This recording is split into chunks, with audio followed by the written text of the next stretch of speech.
천송이는 상상조차 하지 못했다. 비열한 수단으로 자신을 차지했던 남편이 자신이 납치되었을 때 목숨을 걸고 구하려다 폭발에 휘말려 죽게 될 줄은. 죽어가며 피투성이가 된 채 쓰러진 나는 힘겹게 숨을 몰아쉬며 그녀에게 말했다. 다음 생이 있다면 다신 너와 만나고 싶지 않아. 천송이는 피범벅이 된 나를 끌어안고 목 놓아 울었다. 평생 나를 증오했지만 정작 위험한 순간에 그녀를 위해 기꺼이 목숨을 버린 사람은 나뿐이었다. 그제야 그녀는 깨달았다. 나에 대한 사랑이 이미 뼛속까지 스며들었음을 그저 스스로 인정하지 않았을 뿐이라는 것을. 그녀는 남은 폭약을 집어들고 도화선에 불을 붙였다. 민준씨, 내가 속죄하러 갈게. 쾅. 하지만 다시 눈을 떴을 때 그녀는 지난 생에 약에 당했던 바로 그날로 돌아와 있었다. 지난 생에서 나는 천송이와 하룻밤을 보냈고 그 현장을 그녀의 여동생이 데려온 사람들에게 들키고 말았다. 첫사랑과 결혼하기 직전이었던 그녀는 그 추문 때문에 결국 나와 결혼할 수밖에 없었다. 천송이는 내가 자신을 함정에 빠뜨렸다고 생각해 평생 나를 증오했다.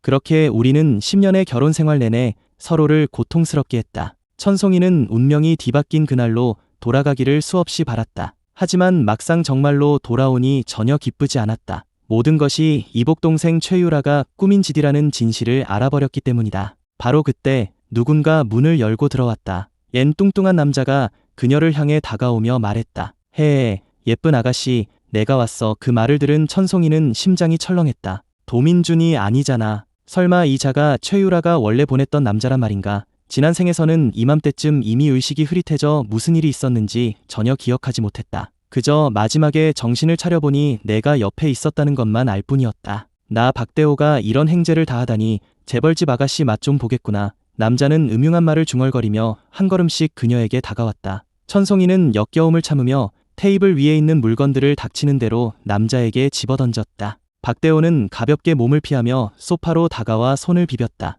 얌전히 구는 게 좋을걸. 아무도 널 구하러 오지 않아. 말을 마치자마자 그의 육중한 손이 그녀를 덮치려 했다. 천송이가 마지막 남은 찻잔을 그의 손에 던졌지만 그는 가볍게 쳐내버렸다. 찻잔은 바닥에 떨어져 산산조각이 났다. 박대호가 의기양양하게 말했다. 이제 던질 것도 없지. 그 말에 천송이는 절망감에 휩싸였다. 이미 몸에 힘이 거의 남아있지 않았다. 바로 그때 문이 거칠게 열렸다. 다음 순간 나는 박대호의 허리를 힘껏 걷어찼다. 뚱뚱한 남자는 비명을 지르며 연신 빌었다. 살려주세요. 전 아무 짓도 안 했습니다. 맹세코 머리카락 한 올 건드리지 않았어요. 다 사주를 받고 온 겁니다. 듣고 싶지 않아. 나는 그의 손을 발로 밟아 뼈가 으스러지는 소리가 날 때까지 힘껏 지식였다. 이제 저 손은 평생 못 쓰게 될 것이다. 옆에 있던 천송이는 나를 보자마자 의식을 잃고 내게 달려들어 옷을 마구잡이로 잡아뜯기 시작했다. 사람을 시켜 박대호를 끌고 나가게 한 뒤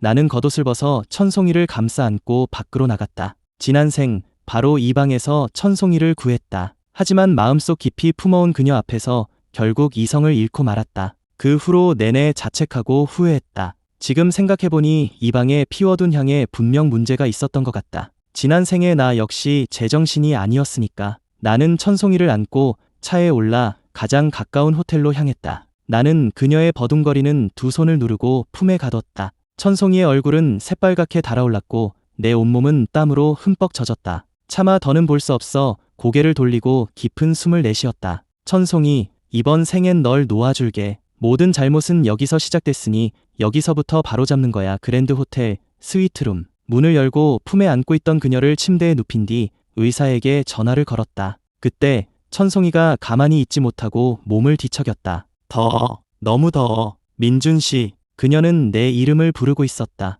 순간 헛것을 들었나 싶었다. 하지만 침대 곁으로 다가가 귀를 기울이자 그녀가 한 번이 아니라 몇 번이고 나를 부르고 있다는 것을 똑똑히 알 수 있었다. 천송이는 열이 나는 듯 머리가 어지러웠다. 그녀는 옷을 마구 잡아뜯으며 뜨거운 열기를 식히려 애썼다. 그때 불덩이 같던 손에 차가운 얼음 같은 것이 닿자 그녀는 유일한 시원함을 놓치지 않으려 꽉 붙잡았다. 하지만 그 얼음이 도망치려 하자 천송이는 다급하게 팔다리로 그를 휘감았다. 가지마. 손도 뜨겁고 입술도 뜨거워. 너무 더워. 도와줘. 뱀처럼 휘감겨오는 그녀를 보고 나는 망설임 없이 무표정하게 떼어내 침대에 다시 눕혔다. 지난 생이었다면 이런 광경에 특수한 향까지 더해져 이성을 지키지 못했을 것이다. 하지만 지금의 나는 냉담하게 시선을 거두고 두어 걸음 뒤로 물러섰다. 지난 생에 냉정하고 무정했던 그녀의 모습을 떠올리며 나는 깊은 숨을 내쉬고 스스로에게 다짐했다. 도민준, 신경 쓰지 마. 저 여자는 널 증오할 뿐이야. 천송이, 이번 생엔 우린 아무 사이도 아니고 앞으로도 그럴 거야. 얽히지도 만나지도 말자. 마음은 그렇게 다짐했지만 천송이의 눈을 보는 순간 나는 몇 초간 얼어붙고 말았다. 지난 생, 바로 저 눈의 첫눈에 반해 내 모든 것을 빼앗겼다. 그 후로 밤낮으로 그녀 생각만 했고 오직 그녀만을 사랑했다. 도민준, 제발 이번 생엔 저 눈에 다시 홀리지 마. 나는 10년간 한결같이 차가웠던 그녀의 눈빛을 떠올리며 언제든 정신을 차리자고 속으로 되뇌었다. 얼마 지나지 않아 초인종이 울렸다. 정신을 차린 나는 이불로 그녀를 덮어주었다. 온 사람은 도시 가문의 주치의인 여자 의사였다. 서울대 의학 박사 출신인 그녀는 실력이 좋아서 금방 천송이의 문제를 해결해 주었다. 의사를 돌려보내자 방안은 마침내 조용해졌다. 천송이는 얌전히 침대에 누워 눈을 감고 있었고 얼굴에 홍조도 가라앉아 있었다. 눈을 감고 있는 모습도 꽤 매력적이었다. 한참 뒤 나는 소파로 가 앉았다. 다음 날 아침 천송이는 눈을 뜨자마자 벌떡 몸을 일으켰다. 기억이 났다. 돌아온 것이다. 약에 당했던 그날 밤으로 머리가 아팠다. 그녀는 머리를 감싸쥐고 잠시 안정을 취하다가 힘없이 뒤로 기댔다. 고개를 내려 옷을 확인하니 조금 흐트러지긴 했지만 입고 있던 그대로였다. 몸에는 아무런 흔적도 이상한 느낌도 없었다. 아무 일도 없었다는 것이 분명했다. 지난 생에 깨어났을 땐 온몸이 쑤셨고 특히 그곳은 온몸이 내가 남긴 흔적으로 가득했었다. 여긴 호텔. 어째서 호텔에 있는 거지? 지난 생이랑 다른데 뭐가 잘못된 거지? 의식을 잃기 전 마지막으로 본 사람이 분명 나였는데 천송이가 생각에 잠겨있을 때 내 목소리가 그녀의 생각을 끊었다. 일어났어? 갑작스러운 남자 목소리에 천송이는 화들짝 놀라며 무의식적으로 이불을 끌어당겼다. 눈에는 경계심이 가득했다. 더는 얽히지 않겠다고 다짐했지만 그녀의 경계하는 눈빛에 가슴 한구석이 아려왔다. 말하는 사람이 나라는 것을 확인하자 천송이의 굳었던 몸이 풀렸다. 하지만 이내 그녀는 의아한 표정으로 나를 가리켰다. 당신, 우리 아무 일도 없었던 거예요? 지난 생이랑 다르잖아요. 그리고 민준 씨도 예전이랑 다른 것 같고 혹시 내가 다른 차원으로 온 건가? 천송이가 온갖 상상을 하는 동안 나는 그저 담담하게 그녀를 바라보며 말했다. 안심해. 아무 짓도 안 했어. 어제 의사도 불렀었고. 그 말에 천송이는 순간 멍해졌다. 내가 어떻게 자기를 건드리지 않을 수 있었는지 도무지 이해가 가지 않았다. 그녀는 내 얼굴을 바라보았다. 기억 속 10년 후의 내 모습이 지금의 나와 서서히 겹쳐졌다. 침묵하는 천송이를 보며 나 역시 미간을 찌푸렸다. 뭔가 이상했다. 천송이는 너무나도 침착했다. 방금 나를 봤을 때 잠시 놀란 것을 빼고는 내내 조용했다. 지난 생, 그 방에서 불미스러운 현장을 들켰을 때 정신을 차린 천송이는 당황하고 절망하며 무너져 내렸었다. 나를 보는 눈빛은 증오로 가득했다. 이번 생엔 아무 일도 없었다지만 그녀는 지나치게 침착했고 그 표정 또한 의미심장했다. 하지만 어찌됐든 이번 생엔 다시 그녀와 얽히지 않을 것이다. 하룻밤 곁을 지켜준 것만으로도 할 만큼 했다. 천송이, 앞으론 널 귀찮게 하지 않을게. 우리 다시는 보지 말자. 얽히지도 만나지도 말자. 천송이, 다음 생엔 우리 다시 만나지 말자. 그 순간 천송이의 귓가에 내가 죽기 전 했던 말이 스쳐 지나가며 한 가지 가능성이 머릿속을 스쳤다. 그녀의 눈이 번뜩 빛나더니 이불을 박차고 비틀거리며 침대에서 내려와 돌아서려는 내 팔을 붙잡았다. 민준 씨, 당신도 돌아온 거죠. 그렇죠? 그 말에 나는 눈을 동그랗게 뜨고 순간 그녀의 말을 이해했다. 하지만 내가 입을 열기도 전에 천송이는 내 품에 와락 안겨 허리를 끌어안았다. 쏟아지는 눈물이 내 옷을 적셨다. 민준 씨, 이 바보야. 왜 나 때문에 같이 죽으려고 했어요? 내가 당신을 그렇게 오랫동안 오해했는데 다행이에요. 우리 둘 다 돌아와서 하늘이 우리에게 다시 시작할 기회를 준 거예요.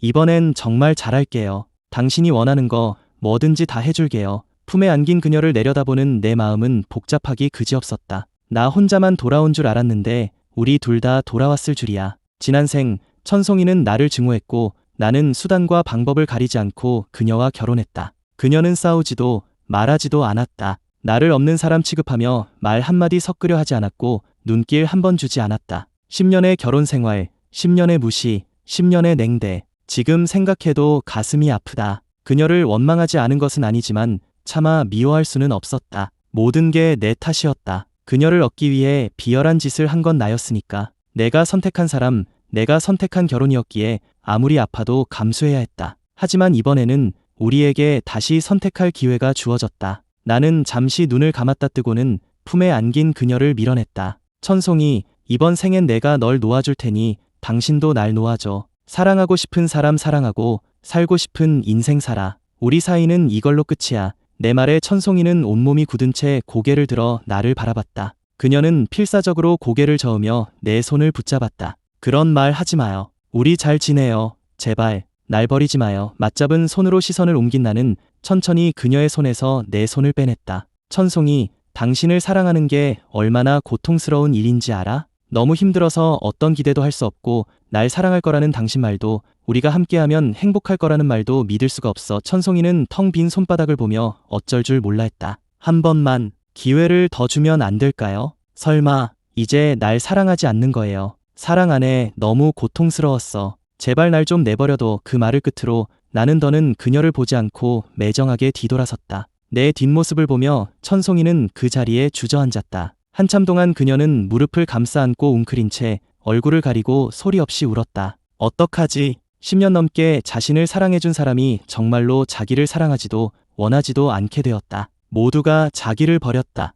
이제 그녀에겐 자신밖에 남지 않았다. 천송이는 기운이 다 빠질 때까지 울다 지쳐 잠이 들었다. 꿈속에는 온통 나뿐이었다. 항상 그녀의 주위를 맴돌던 나, 어떻게든 그녀의 관심을 끌어보려 애쓰던 나. 하지만 잠에서 깨어났을 때 텅 빈 호텔방처럼 그녀의 마음도 텅 비어 있었다. 천송이는 눈물을 닦고 이성적으로 생각하기 시작했다. 나와의 오해는 그날의 계략에서 시작되었고 모든 일의 원흉은 이복 동생 최유라였다. 우선 집으로 돌아가야 했다. 최유라와 따져야 할 일이 있었다. 서울 중심가 고급 주택 단지. 천송이가 굳은 얼굴로 문을 열었다. 거실에서는 최유라와 그녀의 오빠 최민호가 게임을 하고 있었고 애붓오빠인 최우진은 핸드폰을 보며 가끔 그들과 대화를 나누고 있었다. 어머니는 주방에서 가사도우미와 함께 음식을 준비하고 있었다. 김 여사님, 오늘 아버님 오시니까 된장찌개 좀 끓이고 유라가 좋아하는 갈비찜도 해요. 그리고 민호랑 우진이 몸보신하게 삼계탕도 좀 끓여주세요. 현관에서 신발을 갈아 신으며 천송이는 조용히 그 말을 들었다. 엄마가 자신을 챙기지 않는 것에는 익숙했지만 이 순간은 유독 서러웠다. 남편이 좋아하는 음식, 애부다들이 좋아하는 음식, 막내딸과 아들이 좋아하는 음식은 다 기억하면서 유독 자신이 뭘 좋아하는지는 기억하지 못했다. 그때 어머니가 다시 당부했다. 아, 맞다. 좀 이따 이 여사님 댁에서 희경이랑 같이 올 거니까 손님상에 올릴 음식 몇 가지 더 준비해요. 이희경이라는 이름에 천송이는 순간 멈칫했다. 지난 생 이희경은 내가 그녀와 함께 있는 불미스러운 현장을 직접 목격했다. 그때 그의 실망 어린 표정은 그녀의 가슴에 깊은 상처로 남았다. 원래 이씨 가문은 최씨 가문과 혼사를 맺으려 했고 이 여사님이 점 찍은 상대는 최유라가 아닌 천송이였다. 하지만 그 사건을 이희경뿐만 아니라 이 여사님까지 보게 된 것이다. 이 여사님은 크게 실망했고 그 후로 두 사람의 혼담은 없던 일이 되었으며 대신 최유라가 그와 결혼하게 되었다. 결국 이희경은 최유라와 결혼했고 두 사람은 금슬 좋은 부부로 예쁜 딸까지 낳았다. 명절마다 최씨 집에 갈 때면 그들 부부와 마주쳐야 했다. 다정한 두 사람의 모습을 볼 때마다 천송이는 부러움을 감출 수 없었다. 다시 현재로 돌아와 천송이가 거실에 들어섰지만 아무도 그녀를 본 채만 채했다. 예전 같았으면 돌아오자마자 주방으로 달려가 엄마를 도우며 환심을 사려 애썼을 것이다. 그때는 몰랐다. 태생적으로 사랑받지 못하는 사람은 아무리 노력해도 소용없다는 것을. 이번에는 거실에 있는 사람들을 무시하고 곧장 2층 자기 방으로 올라갔다. 그녀는 교수님께 전화를 걸어 주소지를 학교로 옮길 준비를 했다. 더는 이 집과 엮이고 싶지 않았다. 식사 시간이 되어 천송이가 아래층으로 내려왔다. 어머니는 이 여사님과 환하게 웃으며 담소를 나누고 있었고 최유라는 이희경의 곁에서 오빠, 오빠하며 애교를 부리고 있었다. 최민호는 핸드폰 게임에 빠져 있었고 최우진은 아버지와 대화를 나누고 있었다. 하지만 그녀가 나타나자 모두의 움직임이 멎었다. 어머니가 잠시 놀라며 말했다. 송이 언제 왔니? 엄마는 보지도 못했네. 방금요. 주방에 계셔서 못 보셨나 봐요. 천송이는 예전처럼 살갑게 굴지 않았다. 이번 생엔 아직 그 일이 없었기에 이 여사님은 여전히 그녀를 며느리감으로 여기며 살갑게 대했다. 송이 집에 있었구나. 어서 앉아서 밥 먹어. 대학 다니더니 얼굴이 반쪽이 됐네. 이 여사님의 다정한 모습에도 천송이의 머릿속에는 지난 생의 경멸 어린 눈빛이 떠올랐다. 자신도 피해자였지만 이 여사님의 입장이 이해되지 않는 것은 아니었다.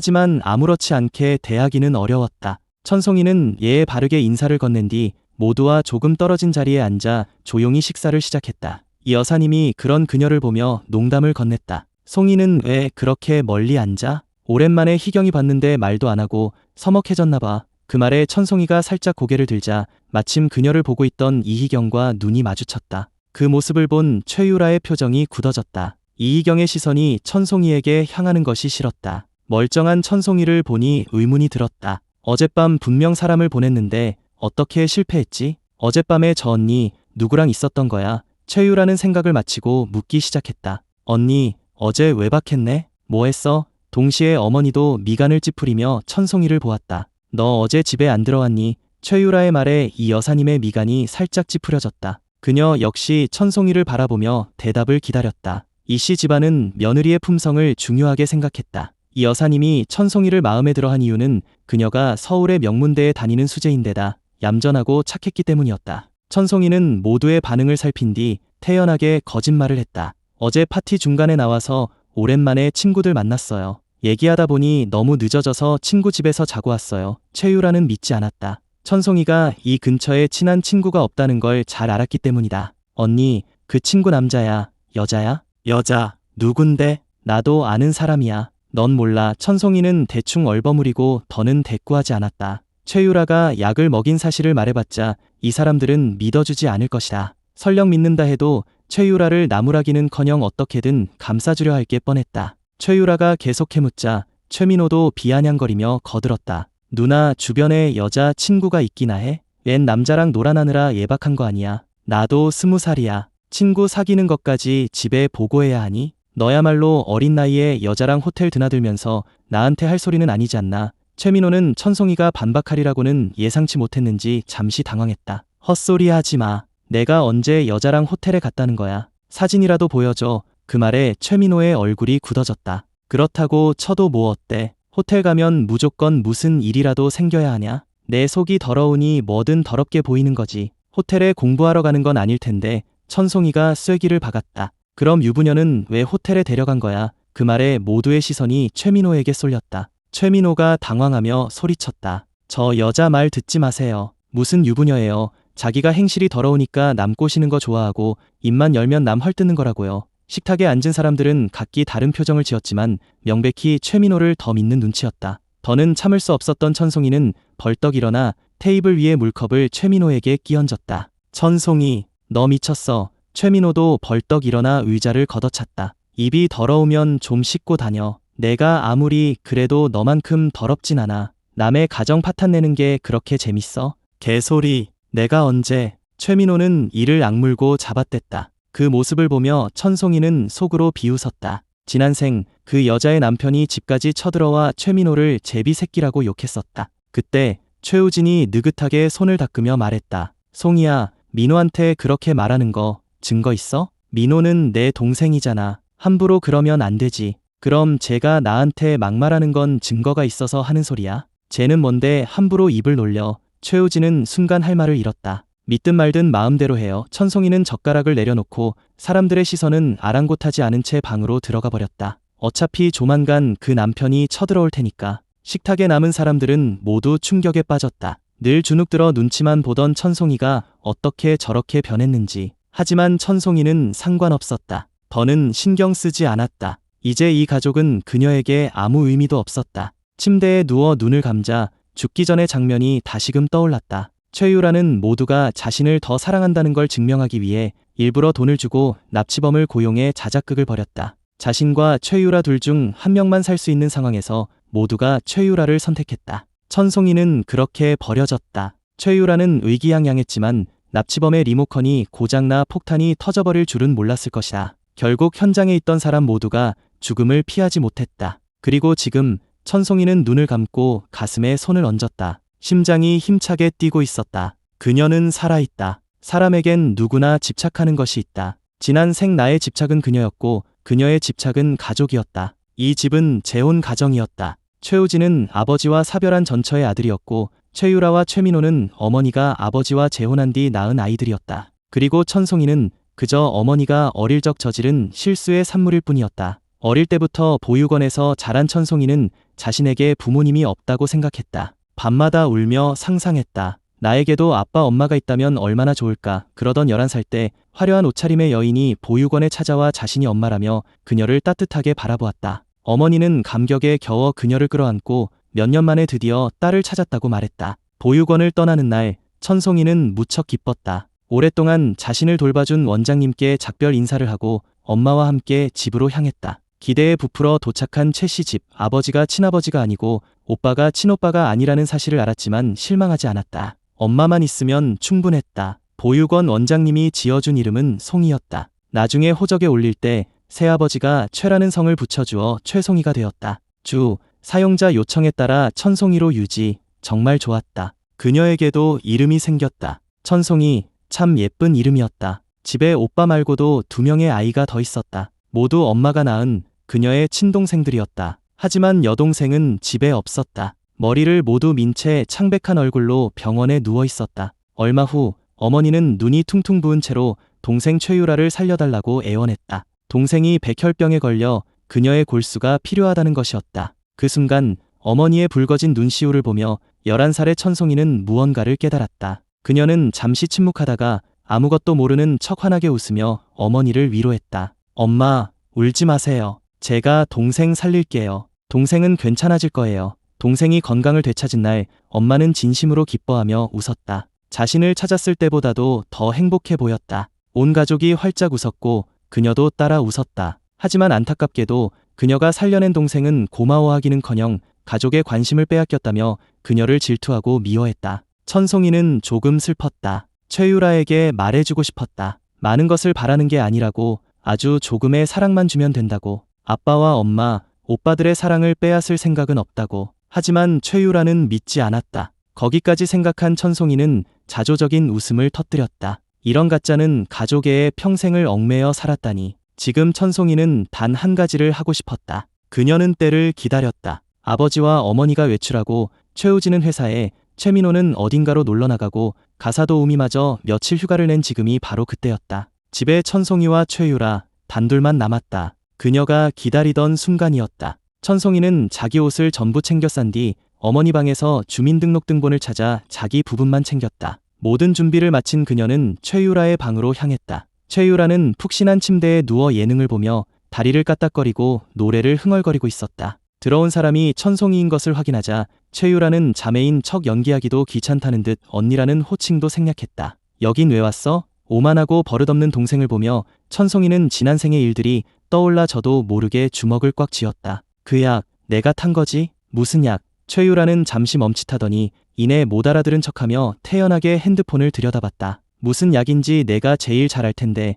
천송이는 그대로 달려들어 그녀의 손에서 핸드폰을 빼앗아 바닥에 내동댕이 치고는 그녀를 침대에 내리눌렀다. 최유라는 어릴 때부터 몸이 약해 마른 편이라 천송이에게 꼼짝없이 눌려 반항할 힘도 없었다. 천송이, 뭐 하는 짓이야? 너 미쳤어. 최유라, 내가 대체 너한테 뭘 잘못했기에 날 이렇게 망가뜨리려는 거야? 내가 내 친언니잖아. 11살 때 내 목숨 내가 살려준 거라고. 도대체 왜 나한테 이러는 건데? 무슨 소리야? 이거 안 놔. 잠깐만. 그래서 그날 밤 대체 어떤 놈이랑 있었던 거야? 설마 진짜 어디 굴러먹던 갯뼈다귀 같은 놈한테 당하기라도 했어? 그래서 이렇게 길길이 날뛰는 거고. 최유라는 무언가 깨달았다는 듯 비웃음을 흘렸다. 하지만 그녀의 조롱이 채 끝나기도 전에 손바닥이 날아들었다. 짝 하는 소리와 함께 최유라의 뺨이 화끈거렸다. 천송이, 내가 감히 날 때려. 이 배은망덕한 년. 넌 맞아도 싸. 천송이는 울부짖으며 반대쪽 뺨도 후려쳤다. 지난 생 최유라만 아니었다면 그를 그렇게 오래 오해하지도 않았을 것이다. 최유라만 아니었다면 우리 둘 다 죽지 않았을 거라고. 천송이, 너 미쳤어. 날 때리다니. 아빠랑 엄마, 오빠들이 널 가만두지 않을 거야. 최유라는 정신이 멍해질 정도로 맞고 아픔에 눈물을 흘렸다. 태어나서 맞아본 적은 처음이었다. 망할 천송이. 오빠들 오기만 해봐. 널 죽여달라고 할 테니까. 천송이는 눈가가 붉게 달아오른 채 눈물을 참고 이를 악물었다. 온 힘을 다해 최유라의 뺨을 몇 번이고 내리쳤다. 가만 안 두면 어쩔 건데? 최유라, 넌 그냥 내가 내 가족을 뺏을까 봐 무서운 거잖아? 다 내 거야. 전부 다 너 가져. 됐지. 이딴 집 나도 필요 없어. 천송이는 무너지듯 소리치며 그녀를 때렸다. 최유라는 비명을 지르며 고개를 저었다. 뺏는다고? 너 미쳤구나. 진짜 미쳤어. 가족을 그토록 중시하고 인정받고 싶어 안달하던 천송이가 어떻게 신경을 안 쓸 수 있겠는가? 하지만 최유라가 더 생각할 틈도 없이 뺨의 감각이 사라졌다. 결국 그녀는 고통을 이기지 못하고 정신을 잃었다. 몇 대나 때렸는지 천송이의 손이 덜덜 떨렸다. 그녀는 마침내 최유라를 놓고 눈물을 닦은 뒤 가방을 메고 그 집을 나섰다. 떠나기 전 그녀는 원래부터 자기 것이 아니었던 이 집을 마지막으로 돌아보며 마음속으로 작별을 고했다. 이제 다시는 돌아오지 않을 것이다. 오늘부터 그녀는 다시 집 없는 아이가 되었다. 그녀는 택시를 타고 공항으로 가 미리 예약해둔 비행기를 타고 학교가 있는 부산으로 향했다. 비행기는 부산에 도착했다. 캠퍼스에 들어선 천송이는 자신도 모르게 운동장으로 향했다. 언젠가 누군가가 이곳에서 성대한 고백을 했었다. 하늘을 가득 메운 분홍색 풍선과 화려한 불꽃, 사람들의 환호성, 그리고 실패로 끝난 결말. 그녀가 나를 거절했기 때문이다. 그녀는 도망쳤고 나는 쫓았다. 하지만 이번 생엔 더는 얽히고 싶지 않다고, 사랑하지 않는다고 내가 말했다. 그녀는 줄곧 자신을 쫓아다니던 그 사람을 잃어버렸다. 천송이는 발끝으로 작은 돌멩이를 툭 차고 눈가에 눈물을 훔쳤다. 핸드폰을 꺼내 단체 카톡방 목록을 뒤지다 기숙사 단톡방을 찾아 기숙사 건물을 확인하려 했다. 너무 오랜 시간이 흘러 이미 잊어버린 지 오래였다. 몇 번 화면을 넘기자 낯선 번호로 전화가 걸려왔다. 전화를 받자마자 다짜고짜 퍼붓는 목소리가 들려왔다. 천송이, 너 미쳤어? 감히 내 동생을 때려? 애를 그 꼴로 만들어 놓고. 너 어디야? 당장 돌아와서 동생한테 사과해. 어머니였다. 천송이는 아무 말 없이 전화를 끊고 번호를 차단했다. 이들이 자신을 가만두지 않을 것을 알기에 이미 최씨 집안 사람들을 모두 차단해둔 상태였다. 또 다른 낯선 번호로 전화가 걸려왔다. 천송이는 전화를 받아 귀에서 멀리 뗐다. 이번엔 최민호였다. 그는 늘 그렇듯 입에 담지 못할 욕을 해댔다. 천송이, 이 미친년, 내가 감히 우리 누나를 건드려? 잡히기만 해봐. 가죽을 벗겨버릴 테니까. 이번에는 천송이도 가만히 있지 않았다. 그가 말을 다 끝내기를 기다렸다가 나지막이 한마디 쏘아붙였다. 병신. 상대는 순간 말을 잃었다. 천송이는 전화를 끊고 번호를 차단했다. 핸드폰을 붙들고 씩씩거릴 최민호의 모습이 눈에 선했다. 전화를 끊자마자 또 다른 전화가 걸려왔다. 이번엔 누구일지 짐작이 갔다. 최우진은 그들만큼 흥분하지는 않았지만 돌아오라고 요구했다. 송이야, 이번엔 내가 너무 심했어. 아무리 그래도 유라는 내 동생인데 어떻게 그렇게 심하게 때릴 수가 있어? 어서 돌아와서 유라한테 사과하고 용서를 구해. 내가 왜 때렸는지는 안 물어봐. 됐어. 어차피 관심도 없겠지. 당신들은 최유라가 맞았다는 것만 중요하니까. 어머니께 전해줘. 오늘부로 당신들과는 아무 관계도 없다고. 난 당신들한테 빚진 거 없어. 최씨 집안에서 몇 년간 먹여주고 재워주고 교육시켜준 것은 사실이다. 하지만 그녀 역시 최유라에게 골수를 기증해 목숨을 살려줬다. 최씨 집안에 빚진 것은 아무것도 없었다. 상대는 잠시 침묵하더니 말했다. 송이야, 무슨 철없는 소리야. 어서 돌아와서 모두에게 사과드려. 할 말은 다 했다. 천송이는 더는 실랑이 하고 싶지 않아 전화를 끊고 전원을 껐다. 유심칩을 뽑아 쓰레기통에 버리고 근처 대리점에서 새 유심칩을 개통했다. 서울, 도시 본가. 천송이가 번호를 바꾸자 최씨 집안에서는 그녀에게 연락할 길이 없자 내게 전화를 걸어왔다. 천송이가 집과 연을 끊고 다시는 돌아오지 않겠다고 했다는 것이다. 내가 천송이를 쫓아다니는 건 온 동네가 아는 사실이었기에 최우진은 내게 그녀의 행방을 물었다. 내가 그녀가 어디 있는지 어떻게 알겠는가. 전화를 끊고 한참을 망설이다 결국 룸메이트인 안재현에게 전화를 걸었다. 재현아, 부탁 하나만 하자. 천송이 학교에 돌아왔는지 좀 확인해줘. 너 천송이랑 싸웠냐? 좀 복잡해. 아무튼 지금 안전한지 확인해야겠어. 알았어. 지금 바로 가서 확인해볼게. 잠시 후 안재현이 천송이의 기숙사 단톡방 대화 내용을 캡처해서 보내왔다. 민준아, 학교에 돌아왔네. 알았어. 고맙다. 수고했어. 핸드폰을 끄고 미간을 짚으며 안도의 한숨을 내쉬었다. 그러다 문득 내가 뱉었던 모진 말들이 떠올라 얼굴이 굳어졌다. 하지만 마음을 정리하는데도 시간이 필요한 법이다. 이번 생엔 반드시 천송이를 끊어낼 것이다. 그러지 못하면 내가 개다. 그때 천송이는 식당에서 밥을 먹고 있었다. 룸메이트 홍세미에게서 카톡이 왔다. 송이야, 도민준이 너 엄청 찾고 다니던데. 천송이는 한참 멍하니 있다가 겨우 답장을 보냈다. 알았어. 한참을 뒤져서야 나와의 카톡 대화방을 찾았다. 마지막 메시지는 방학 전에 머물러 있었다. 방학하면 같이 서울에 가자고 기다리라고 보낸 메시지였다. 그녀는 답장도 나를 기다리지도 않았다. 천송이는 대화창을 보며 점점 고개를 숙였다. 내가 이렇게 차갑게 굴었는데 어떻게 몇 년 동안이나 날 쫓아다닌 걸까? 힘들진 않았을까? 생각에 잠긴 채 화면을 보고 있었지만 끓어오르는 찌개에 김이 서려 글자가 보이지 않았다. 그때는 아무렇지 않았던 일들이 10년이 지난 지금의 시점에서 보니 왜 이렇게 가슴이 아플까? 천송이는 후회했다. 온 마음을 다해 자신만을 바라봐주던 남자를 놓쳐버린 것 같았다. 날 걱정하고 있는 걸까? 그럼 아직 마음에 내가 있는 거겠지? 그래서 천송이는 처음으로 내게 먼저 카톡을 보냈다. 나 학교 도착했어. 걱정하지 마. 학교에서 기다릴게. 하지만 메시지는 일십 상태였다. 나는 분명히 봤지만 못 본 척했다. 답장하고 싶지 않았다. 다음날 오후 운동장 입구 도민준. 익숙한 목소리에 나는 반사적으로 걸음을 멈추고 뒤를 돌아봤다. 역시 천송이였다. 나는 일부러 시선을 피하며 아무렇지 않은 척 물었다. 무슨 일이야? 그 말에 천송이는 살짝 고개를 숙였다. 사실 별일은 없었다. 그저 혹시나 하는 마음에 농구장에 와본 것뿐이었다. 순전히 나를 보고 싶어서. 그런데 정말로 마주칠 줄은 몰랐다. 그녀가 말이 없자 나는 미간을 찌푸리고 가려던 길을 가려고 했다. 내가 떠나려 하자 천송이가 다급하게 내 팔을 붙잡았다. 잠깐만요. 너와 남녀유별이야. 미안해요. 할 말 있으면 빨리 해. 나 피곤해서 들어가 봐야 하니까. 나는 한 걸음 뒤로 물러서며 일부러 거리를 뒀다. 천송이는 곤란했다. 그녀는 내향적인 데다 낯가림이 심해 사람들과 잘 어울리지 못했다. 게다가 내 태도까지 차가우니 무슨 말을 해야 할지 더욱 알 수 없었다. 한참을 망설이던 그녀가 마침내 작은 목소리로 말했다. 민준 씨, 제가 당신을 좋아해도 될까요? 그때 뒤따라오던 안재현이 그 말을 똑똑히 들었다. 그는 입이 떡 벌어질 정도로 놀란 표정이었다.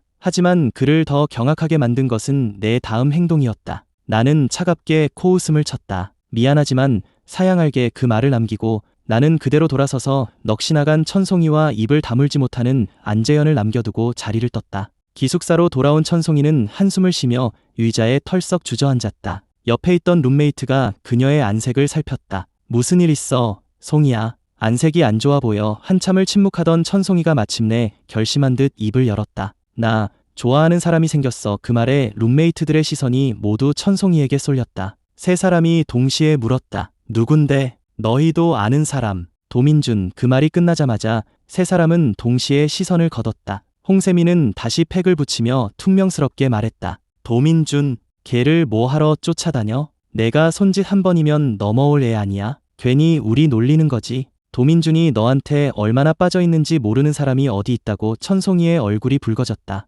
어떻게 설명해야 할지 몰랐다. 내가 민준 씨 화나게 할 만한 짓을 좀 했어. 그래서 이제 나 꼴도 보기 싫어해. 근데 내가 후회돼서 다시 잡고 싶어. 그 말에 홍세미를 포함한 3명의 룸메이트가 다시 하던 일을 멈추고 그녀를 쳐다봤다. 그렇게 쳐다만 보지 말고 방법 좀 알려줘. 대체 뭘 했길래 도민준이 너한테서 등을 돌린 건데? 그게 더 궁금하다. 그게? 그러니까. 그녀가 머뭇거리자 홍세미는 더 캐묻지 않고 다른 친구들과 함께 조언을 해주기 시작했다. 일단 진심으로 사과부터 해봐. 진심은 통하는 법이니까. 걔가 뭘 좋아하는지 알아보고 사과의 의미로 선물 하나 해. 애교 부리면서 용서해달라고 빌어봐. 어떤 남자든 여자 애교에는 약하잖아. 아니면 그냥 확 덮쳐서 키스해버려. 그럼 뭐든 용서해줄걸. 왜 웃어? 못 믿겠어. 내 방법이 제일 간단하고 확실하다니까. 그건 송이가 할 수 있나 물어봐야지. 내가 보기엔 애교 부리는 것도 쟤한텐 엄청난 도전일걸. 천송이는 친구들의 조언이 그다지 도움이 되지 않는다고 생각하며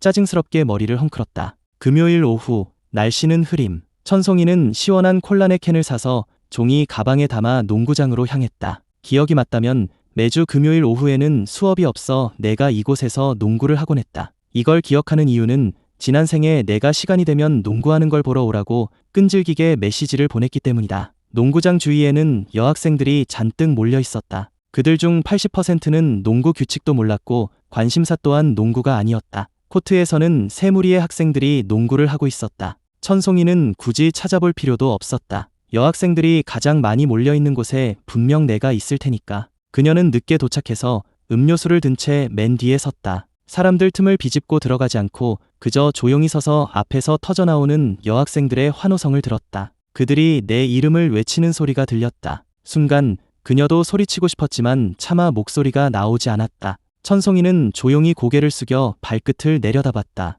나는 이렇게 무뚝뚝하고 말주변도 없는 사람인데 지난 생에 도민주는 왜 그렇게 나를 사랑했을까? 만약 내가 그의 인생에 나타나지 않았다면 어쩌면 그는 자신을 많이 사랑해주는 여자를 만나 행복한 결혼 생활을 했을지도 모른다. 그렇게 생각하니 이번 생에 내가 왜 그녀와 선을 그으려 하는지 조금은 이해가 갔다. 만약 자신이었다면 몇 년 동안이나 차가운 말과 냉대를 견뎌냈다면 분명 진작에 마음이 떠났을 것이다. 그녀는 고개를 들어 주위를 둘러보았다. 각양각색의 스타일을 한 여학생들이 있었고 그들 중 상당수는 나를 보러 온 것이었다. 그 모습을 본 천송이는 고개를 푹 숙이고 저도 모르게 손에 힘을 주었다. 종이 가방이 찢어질 뻔했다. 만약 나에 대한 그의 특별한 마음이 사라진다면 이번 생에 우리는 다시 함께할 수 있을까? 그때 먹구름이 몰려오고 바람이 불어 나뭇잎이 떨어졌다. 천송이는 팔을 문지르며 일기예보를 확인하지 않은 것을 후회했다. 겉옷이라도 챙겨 나올 걸. 조금 쌀쌀했다. 가느다란 빗방울이 얼굴에 떨어지자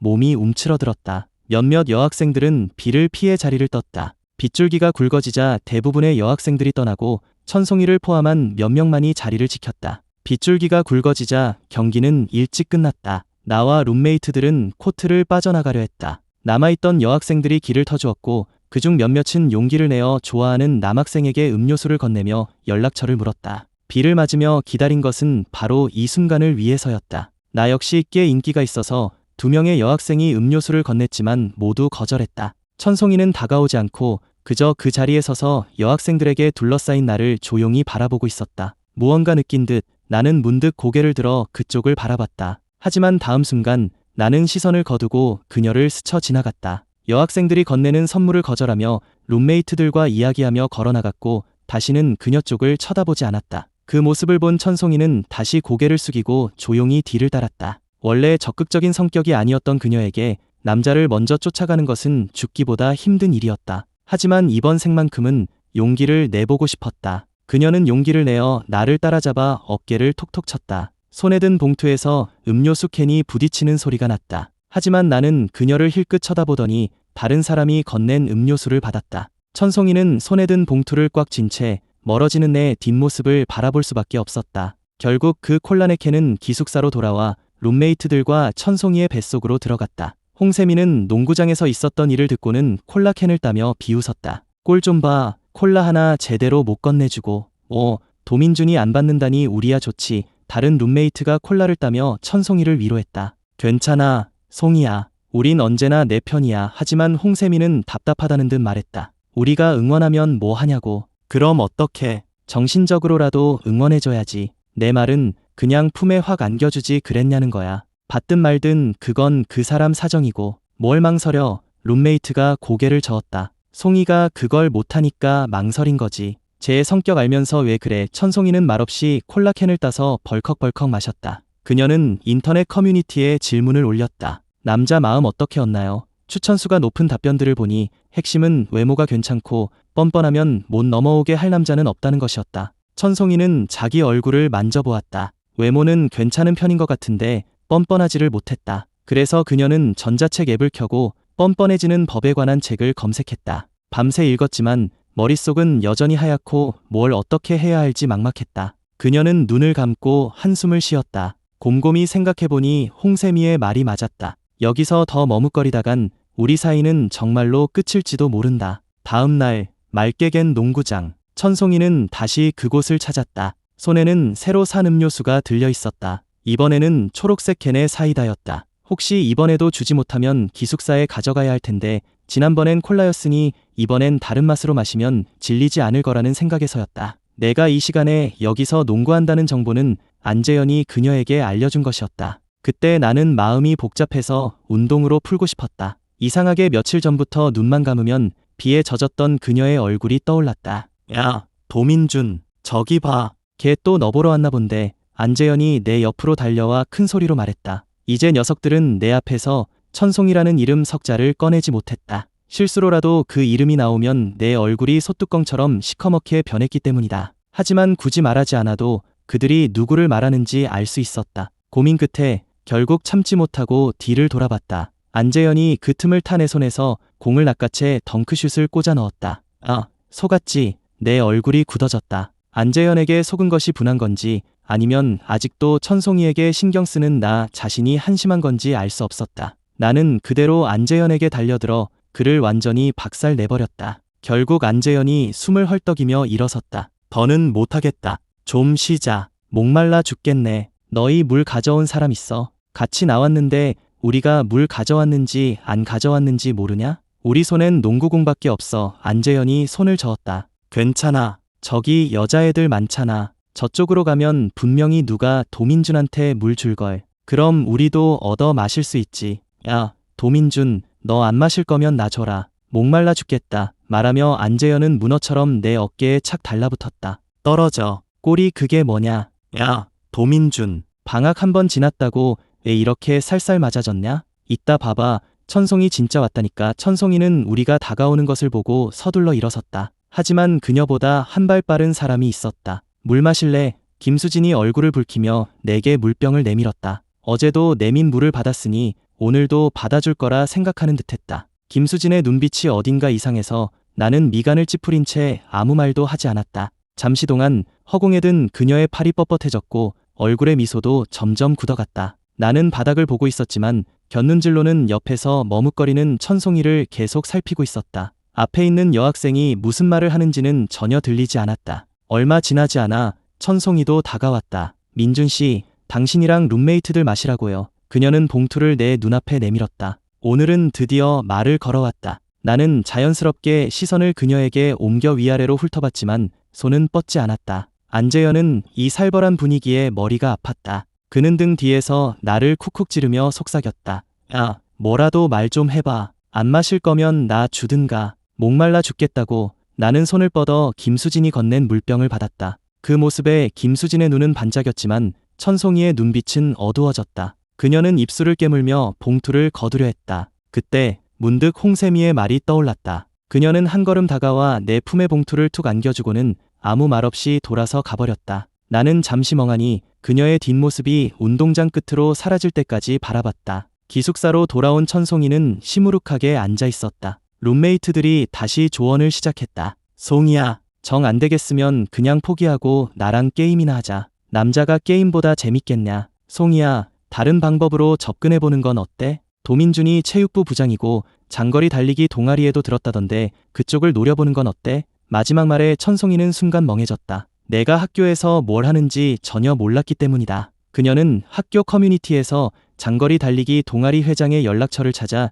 친구 추가를 했다. 바로 수락이 되자 그녀는 동아리 활동 시간을 물었다. 일요일 오후 학교 북서쪽 동아리 회장이 알려준 모임 장소였다. 정자에는 대여섯 명뿐이었고 천송이는 한참을 기다린 후에야 나를 볼 수 있었다. 자, 다 모였으니 출발합시다. 회장은 나를 보자마자 활동 시작을 알렸다. 나는 천송이가 여기에 있는지 속으로 놀랐지만 겉으로는 태연한 척 쳐다보지도 않고 맨 뒤에서 달리기 시작했다. 그 모습을 본 천송이는 서둘러 일어나 내 뒤를 바짝 따라붙었다. 나는 속도를 조금 늦추고 곁눈질로 그녀를 살폈다. 잠시 달리다 결국 참지 못하고 물었다. 왜 자꾸 날 따라오는 거야? 천송이는 눈을 깜빡이며 숨을 헐떡였다. 달리는 건데요. 저도 이 동아리 가입했어요. 평소 운동량이 거의 없는 그녀는 빨리 달리지도 않았는데 벌써 숨을 헐떡이고 있었다. 달리는 거 제일 싫어했잖아. 나는 말하며 나도 모르게 속도를 조금 더 늦췄다. 천송이는 운동을 지독히도 싫어했다. 특히 체력장 800m 달리기를 가장 끔찍해했다. 뛸 때마다 개처럼 헐떡이며 눈물을 글썽였고 끝나면 그대로 바닥에 쓰러지곤 했다. 천송이도 800m를 달리던 시절을 떠올렸다. 매년 체력장은 그녀에게 가장 골치 아픈 일이었다. 그때마다 나는 트랙 바깥쪽에서 그녀와 함께 달리며 응원해주곤 했다. 물론 그녀는 전혀 신경 쓰지 않았지만 생각에 잠겨있던 천송이가 숨을 몰아쉬며 작은 목소리로 대답했다. 달리는 건 싫어하지만 당신은 좋아하니까요. 그 말에 심장이 비정상적으로 뛰기 시작했다. 하지만 나는 애써 그녀의 말을 무시했다. 시간은 흐르고 천송이는 필사적으로 내 뒤를 따랐지만 체력이 따라주지 않았다. 몸은 앞으로 가는데 영혼은 뒤처지는 듯 머리가 어지러워 땅이 제대로 보이지 않을 지경이었다. 등 뒤에서 점점 거칠어지는 숨소리가 들려왔다. 천송이가 거의 한계에 다다랐을 때 하늘에서 비가 내리기 시작했다. 나는 즉시 걸음을 멈췄다. 앞에 정자 있으니 가서 비 좀 피하자. 그 말에 천송이는 고개를 끄덕이고는 급히 걸음을 멈췄다. 그러자 다리에 힘이 풀려 그대로 바닥에 주저앉고 말았다. 이런 꼴사나운 모습을 보이고 싶지 않았지만 다리에 힘이 들어가지 않았다. 11살 때 최유라에게 골수를 기증한 후 생긴 후유증 같았다. 격한 운동을 하면 어지럼증이 심해졌다. 그래서 몇 년간 운동을 거의 하지 않았고 체력도 약해져 겨울이면 감기를 달고 살았다. 뒤에서 나는 소리에 잠시 멈칫했지만 애써 뒤돌아보지 않고 다시 앞으로 걸어갔다. 천송이는 바닥에 쭈그려 앉아 한참 숨을 고른 뒤에야 일어나 비가 쏟아지기 전에 정자로 들어갔다. 그녀는 의자에 털썩 주저앉아 기둥에 기댄 채 눈을 감고 숨을 골랐다. 정자 밖으로 빗방울이 떨어져 바닥에 물보라를 일으켰다. 정자 안에는 우리 둘뿐이었다. 나는 그녀 맞은편 기둥에 기대서서 주머니에 손을 넣고 머리에 물기를 털어낸 뒤 그녀를 바라봤다. 그녀는 눈을 감고 있었고 얼굴은 붉게 상기되어 있었다. 이렇게 오래 달려본 건 처음이겠지. 나는 이 틈을 타 마음껏 그녀의 얼굴을 쳐다봤다. 한참 뒤 그녀의 속눈썹이 파르르 떨리는 순간 나는 재빨리 시선을 돌렸다. 천송이가 눈을 떴다. 이제야 좀 살 것 같았다. 그녀는 등을 펴고 기둥에서 몸을 뗀 뒤 대각선에 서 있는 나를 바라봤다. 그는 꽤 멀리 서 있었다. 일부러 거리를 두는 걸까? 그가 오지 않는다면 내가 가면 되지. 천송이는 그렇게 생각하고 자리에서 일어났다. 허벅지가 아직 욱신거렸지만 그녀는 천천히 내 곁으로 다가와 함께 비를 바라봤다. 아무도 말없이 그렇게 한참 동안 비를 바라봤다. 알고 지낸 지 몇 년이었지만 우리 사이에는 늘 원망이 가로놓여 있었다. 지금처럼 평온한 마음으로 함께 서서 비를 본 적은 단 한 번도 없었다. 빗줄기가 잦아들자 나는 돌아서서 그녀를 보며 물었다. 왜 자꾸 날 귀찮게 해? 천송이는 고개를 들어 나와 눈을 맞추며 조금 부끄러운 듯 말했다. 말했잖아요. 당신 좋아한다고. 나는 살짝 붉어진 그녀의 얼굴을 보며 피식 웃었다. 날 좋아한다고? 그래서 나는 고개를 숙여 그녀를 빤히 쳐다봤다. 천송이는 숨을 한번 고르고는 내 눈을 피하며 고개를 끄덕였다. 네, 좋아해요. 그 말에 내 눈빛이 변했다. 나는 갑자기 손을 뻗어 그녀의 턱을 잡고 억지로 눈을 맞추게 한 뒤 기둥으로 밀어붙였다. 그녀의 등이 기둥에 세게 부딪히며 몸이 떨렸고 눈에는 눈물이 맺혔다. 나는 허리를 숙여 그녀의 눈을 뚫어지게 쳐다봤다. 그녀의 코앞까지 얼굴을 가까이 가져가 멈추고는 속삭였다. 진짜 날 좋아한다고? 그럼 키스해봐. 천송이는 기둥에 기댄 채 멍하니 나를 바라봤다. 내 얼굴은 바로 코앞에 있었다. 조금만 움직이면 입술이 닿을 거리였다. 하지만 태어나서 키스 한번 해본 적 없는 그녀는 부끄러움에 옷자락만 꽉 쥔 채 한참을 움직이지 못했다. 그 모습에 나는 피식 웃으며 그녀의 턱을 잡았던 손을 놓았다. 이게 좋아한다는 사람의 태도야? 키스 한번 하는 것도 싫어하면서 내가 말을 마치고 물러서려는 순간 부드러운 감촉이 내 입가에 와 닿았다. 내 심장과 천송이의 심장이 미친 듯이 뛰었다. 두 번의 생을 통틀어 그녀가 먼저 남자에게 입을 맞춘 것은 처음이었다. 지난 생에 10년 넘게 부부로 살았지만 술에 취했던 그날 밤을 제외하고는 어떤 스킨십도 없었으니까. 나는 쿵쾅거리는 심장을 애써 진정시키고 다시 그녀에게 다가가 내 입술을 가리켰다. 천송이, 입가가 아니라 여기에 해야 인정해줄게. 내 말에 천송이는 얌전히 눈을 감았다. 떨리는 손으로 내 목을 감싸 안고 천천히 다가왔다. 그 순간 그녀의 심장 소리가 들리는 것 같았다. 하지만 다음 순간 나는 손가락으로 그녀의 입술을 막았다. 천송이는 멈칫하며 눈을 떴다. 의아한 눈빛으로 나를 바라봤다. 나는 가볍게 그녀의 입술을 닦아주고 한 걸음 물러섰다. 천송이, 내가 좋아한다고 하면 내가 받아줘야 해? 진작 뭐 하다 이제 와서. 뒤늦은 고백만큼 값싼 것도 없다는 거 몰라. 내 말이 끝나자 비가 그치고 먹구름에 가려졌던 해가 다시 모습을 드러냈다. 나는 차갑게 돌아서며 말했다. 너랑 사귈 생각 없어. 더는 귀찮게 하지마. 천송이는 멍하니 내가 떠나는 것을 지켜봤다. 그 자리에 서서 고개를 들어 눈물을 참으려 애썼다. 천송이는 며칠 동안 넋이 나간 사람처럼 지냈다. 마리오네트 인형처럼 기계적으로 손을 뻗어 물을 따랐다. 막 컵을 들어 마시려는 순간 홍세미가 컵을 빼앗아 책상에 내려놓았다. 탕 하는 소리에 천송이의 흐릿했던 눈동자에 초점이 돌아왔다. 그녀는 의아한 표정으로 홍세미를 쳐다봤다.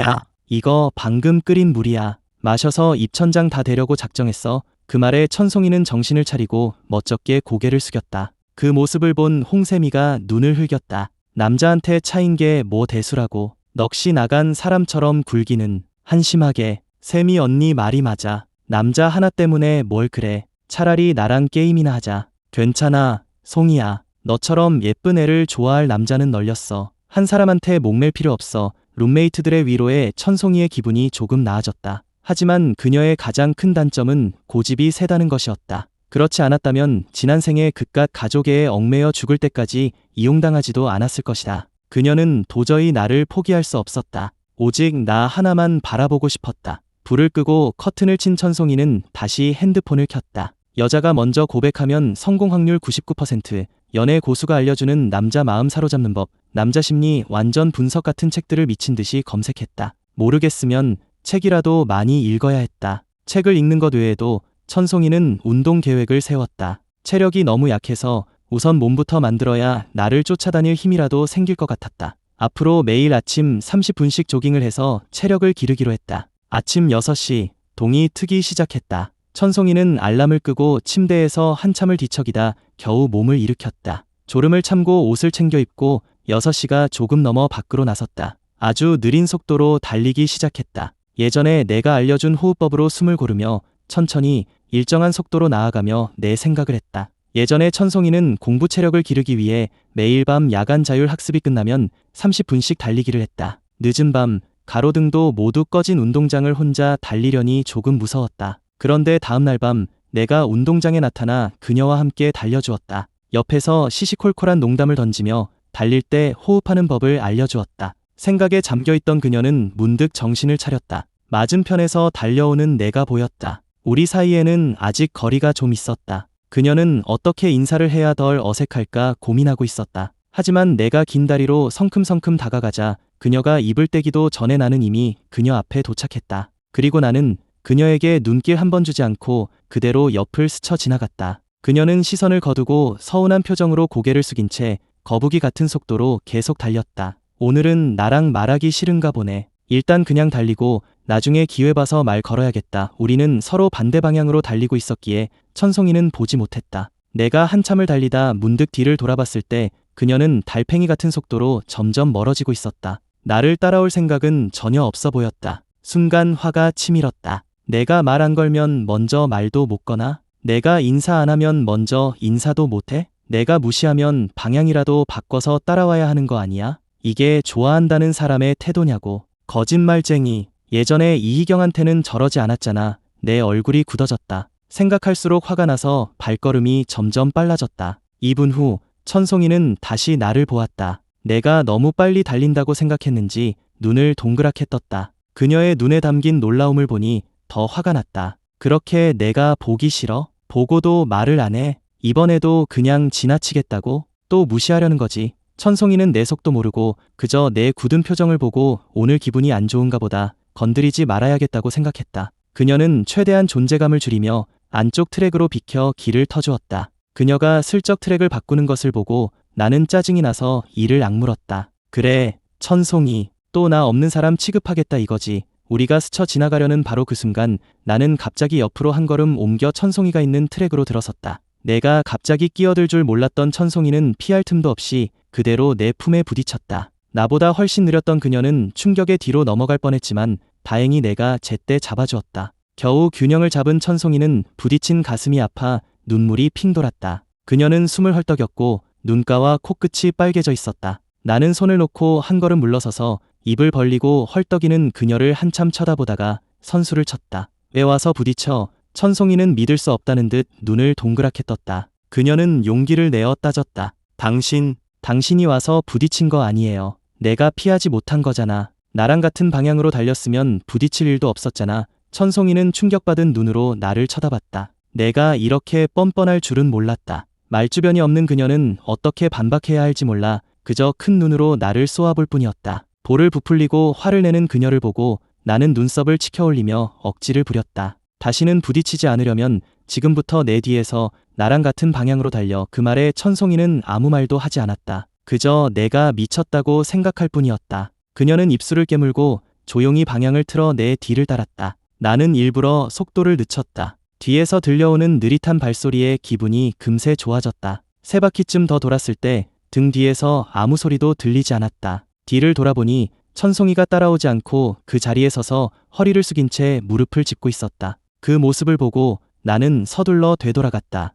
그래. 어디 안 좋아? 천송이의 얼굴은 빨갛게 달아올랐고 눈에는 눈물이 그렁그렁했다. 더는 못 뛰겠어요. 오늘은 여기까지 하자. 그 말에 내 시선은 다시 그녀의 입술에 꽂혔고 나도 모르게 침을 삼켰다. 왜 저 애를 볼 때마다 키스하고 싶어서 미치겠는 거지. 간신히 충동을 억누르고 나는 퉁명스럽게 쏘아붙였다. 벌써 지친 거야. 체력이 너무 약한 거 아니야. 그 말에 천송이는 순간 주먹을 꽉 쥐었다. 이내 그녀는 눈을 감고 심호흡을 한 뒤 물었다. 나 밥 먹으러 갈 건데 같이 갈래요? 오물거리는 그녀의 붉은 입술을 쳐다보며 몇 초간 생각하다 고개를 끄덕였다. 천송이는 가방을 메고 앞장서 걸었다. 막 달리기를 마친 터라 아직 숨이 고르지 않아 헐떡이고 있었다. 나는 주머니에 손을 넣고 그녀의 뒤를 천천히 따르며 찰랑거리는 포니테일을 바라봤다. 순간 눈앞의 뒷모습이 기억 속 교복 입은 소녀의 모습과 겹쳐 보였다. 예전에도 나는 이렇게 수없이 그녀의 뒤를 따르며 찰랑이는 머리카락에서 눈을 떼지 못했다. 아주 오래전 일이었다.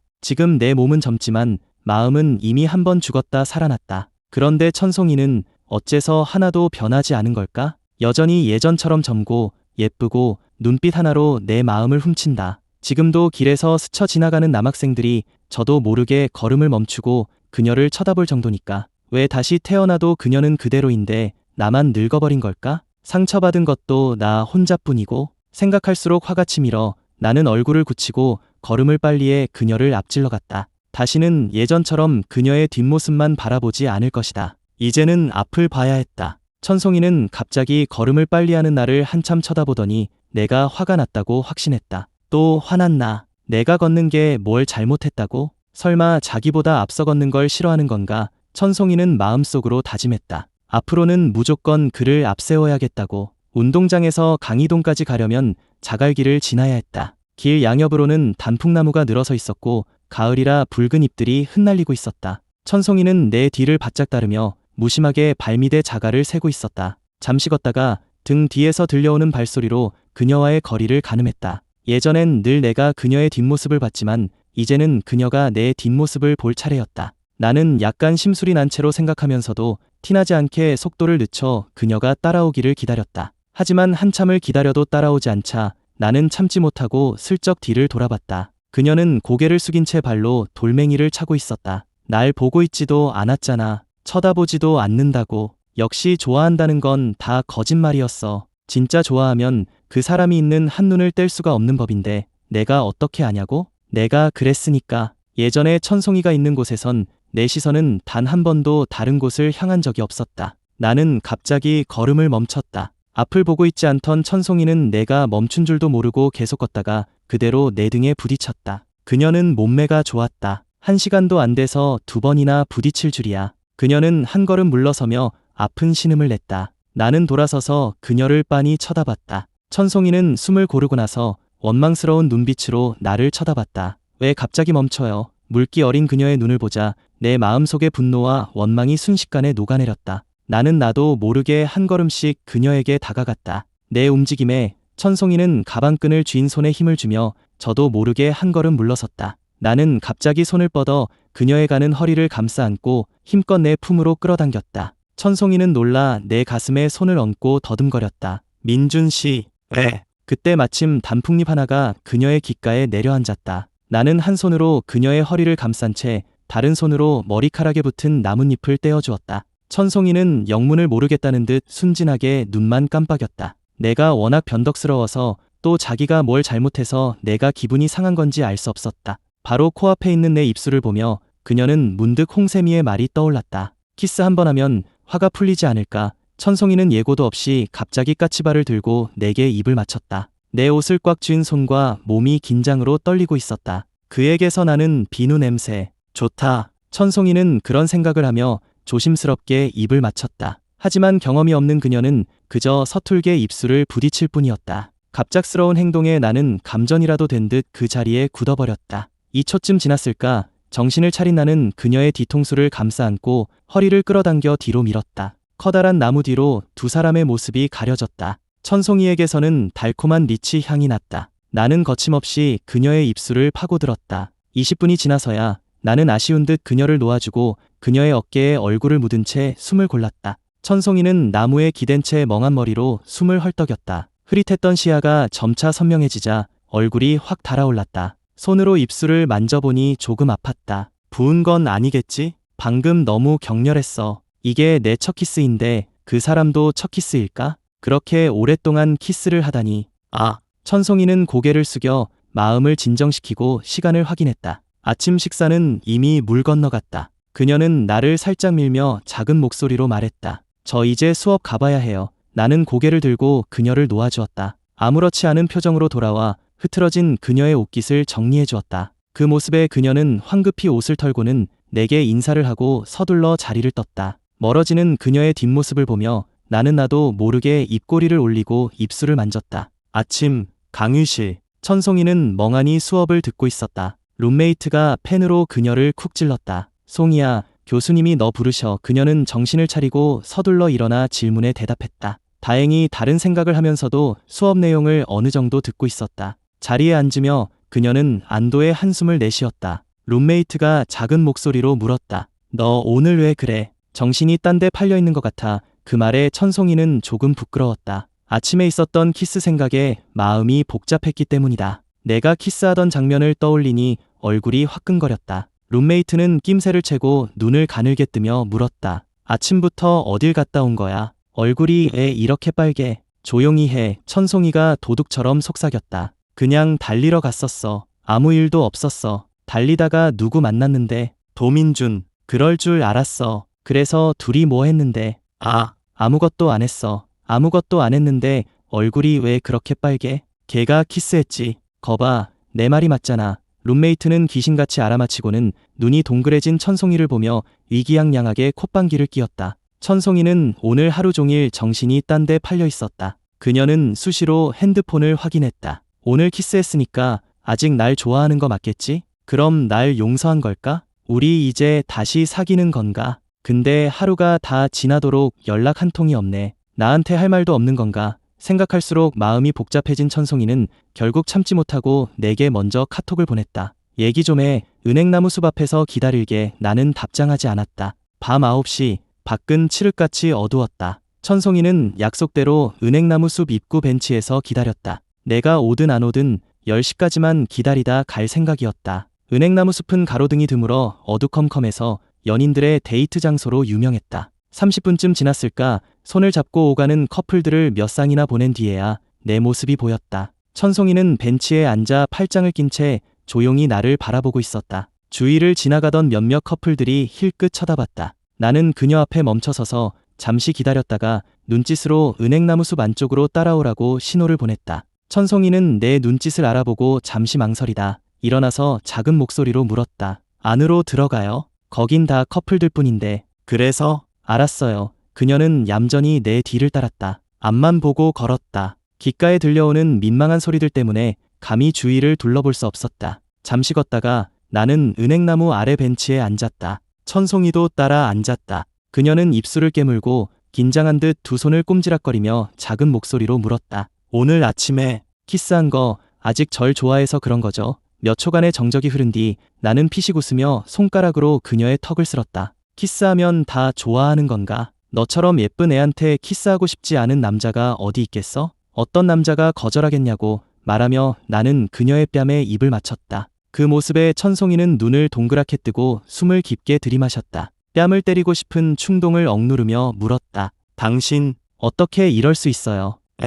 싫으면 가든가. 내 눈앞에서 사라져 갑자기 말이 없어진 천송이를 보며 나는 나무에 기댔다. 10초쯤 지났을까 그녀가 갑자기 입을 열었다. 괜찮아요. 그 말에 나는 잠시 멍하니 있다가 몸을 바로 세웠다. 난 그냥 장난으로 그러는 건데 그래도 괜찮다고? 괜찮아요. 천송이는 다시 한번 반복했다. 나를 올려다보는 눈빛이 진지했다. 거짓말 같지는 않아서 나는 잠시 침묵하다가 이내 미소를 지었다. 나랑 놀고 싶다니 뭐 안 될 건 없지. 말을 마치고 나는 그녀의 허리를 감싸 내 무릎 위에 앉히고는 그녀의 머리를 잡고 입을 맞췄다. 천송이는 놀라 반사적으로 내 목을 끌어안았고 수동적으로 나를 받아들였다. 내 손이 그녀의 옷 속으로 파고들자 차가운 감촉에 그녀의 몸이 움찔 떨렸다. 그 차가운 손길은 점점 위로 올라왔다. 천송이는 눈을 동그랗게 뜨고 황급히 내 손을 막았다. 안 돼요. 여긴 밖이잖아요. 나는 잠시 멈칫하다 손을 빼고 그녀를 놓아주며 일어섰다. 그럼 됐어. 뭐가 됐다는 거예요? 천송이가 따라 일어나며 황급히 내 소매를 붙잡았다. 우리 이제 무슨 사이예요? 나는 붉어진 그녀의 얼굴을 보며 이마를 톡 쳤다. 우린 그냥 노는 사이야. 너무 진지해지지 마. 아니면 내 비밀 애인이라도 할래. 천송이는 믿을 수 없다는 듯 눈을 동그랗게 떴다. 내가 비밀 애인이라고? 내가 그렇게 떳떳하지 못한 존재인가? 충격받은 그녀의 모습이 어딘가 귀여워 보여 나는 참지 못하고 다시 그녀의 뺨에 입을 맞추고 귓가에 속삭였다. 싫어. 날 좋아한다며? 내 말이 끝나기가 무섭게 그녀는 이를 악물고 고개를 끄덕였다. 좋아요. 할게요. 괜찮아요. 비밀 애인이면 어때? 언젠가는 정식으로 사귈 날이 오겠지. 그 말에 나 역시 믿을 수 없었다. 그냥 던져본 말인데 정말로 동의할 줄이야. 하지만 이내 나는 그녀의 말에 맞춰 몇 가지 규칙을 정했다. 첫째, 아무에게도 우리 관계를 말하면 안 돼. 밖에서는 그냥 내가 날 쫓아다니는 걸로 해. 둘째, 우린 그냥 노는 사이라는 걸 명심해. 난 누구랑 사귀든 상관없지만 넌 안 돼. 이 관계가 끝나기 전까지 넌 나만 만나야 해. 셋째, 내가 부르면 언제든 와야 하고 여자친구로서의 의무는 다해야 하지만 난 남자친구로서의 책임은 지지 않을 거야. 천송이, 후회할 기회를 줄게. 이 세 가지 조항은 불평등 조약보다 더 불평등했다. 천송이는 이것을 도민준 조약이라고 불렀다. 곰곰이 생각해보니 앞에 두 가지는 받아들일 수 있었다. 자기가 저지른 죗값이라 생각하면 되니까. 하지만 세 번째는 내가 이행해야 할 의무가 뭔데요? 나는 잠시 생각하다 애매하게 말했다. 언제든 내가 원할 때 넌 거절하면 안 돼. 천송이가 망설이는 것이 눈에 보였다. 그녀가 고민하는 모습을 보고 나는 한숨을 쉬었다. 못 받아들이겠어? 그럼 앞으로 내 눈에 띄지 마. 말하며 돌아서려는데 그녀가 다급하게 나를 붙잡았다. 받아들일게요. 나는 그녀에게 등을 돌린 채 환하게 웃었다. 하지만 다시 돌아섰을 땐 아무렇지 않은 표정으로 한마디 덧붙였다. 의무에는 내 일상생활을 돌보고 내 지시에 따르는 것도 포함돼. 천송이는 이왕 이렇게 된 거 이를 악물고 동의했다. 입술을 깨물고 분해하는 그녀를 보고 나는 피식 웃었다. 가자. 나 데려다줘. 네. 당신이 절 데려다줘야 하는 거 아니에요. 여자가 남자를 데려다주는 게 어디 있어요. 천송이, 내 신분이나 똑바로 파악해. 나는 그녀의 볼을 꼬집으며 말했다. 남자 기숙사 앞 인적이 드물었다. 도착하자마자 천송이가 나를 재촉했다. 다 왔어요. 저 갈게요. 나는 그녀를 그냥 보내주기 싫어서 억지로 물었다. 뭐 잊은 거 없어? 천송이가 눈을 깜빡이며 나를 쳐다봤다. 나는 손가락으로 내 뺨을 가리켰다. 그녀는 내 뜻을 알아차렸다. 주위를 한번 둘러보고 아무도 없는 것을 확인하더니 까치발을 들어 내 뺨에 입을 맞췄다. 그리고는 인사도 없이 뒤돌아 뛰어갔다. 나는 그녀의 뒷모습이 완전히 사라질 때까지 그 자리에 서 있다가 기분 좋게 돌아섰다. 여자 기숙사. 천송이는 침대에 누워 목도리 뜨는 법을 검색했다. 내게 직접 무언가 만들어주고 싶었다. 잠들기 전 내게서 카톡이 왔다. 내용은 간결했다. 내일 아침 7시 40분 아침 사서 기숙사 앞으로. 도민준 조약에 따라. 그녀는 바로 답장했다. 알았어. 다음날 천송이는 1교시 수업이 없었지만 내 아침을 사주기 위해 일찍 일어나 30분간 조깅까지 마쳤다. 7시 30분 그녀는 김이 모락모락 나는 빵과 두유를 들고 남자 기숙사 앞에서 나를 기다렸다. 1교시 수업에 늦을세라 서둘러 나오던 남학생들은 이렇게 청초하고 아름다운 여학생을 보고는 저도 모르게 발걸음을 늦췄다. 시간이 흐를수록 쏟아지는 시선에 그녀는 점점 불편해졌고 표정은 차가워졌다. 그녀는 미간을 살짝 찌푸리며 기숙사 입구를 쳐다봤다. 도민준은 왜 이렇게 안 나오는 거야? 바로 그때 나와 안재현이 함께 걸어 나왔다. 천송이의 눈이 반짝 빛나며 얼굴이 확 달아올랐다. 그녀는 내게 손을 흔들었지만 소리내어 부르지는 않았다. 나는 빠른 걸음으로 다가가 그녀가 들고 있던 것을 받아들었다. 주위의 시선이 느껴지자 나는 갑자기 손을 들어 그녀의 머리를 쓰다듬었다. 착하네. 나 먼저 수업 갈게. 천송이는 살짝 고개를 숙여 내 손길을 봤더니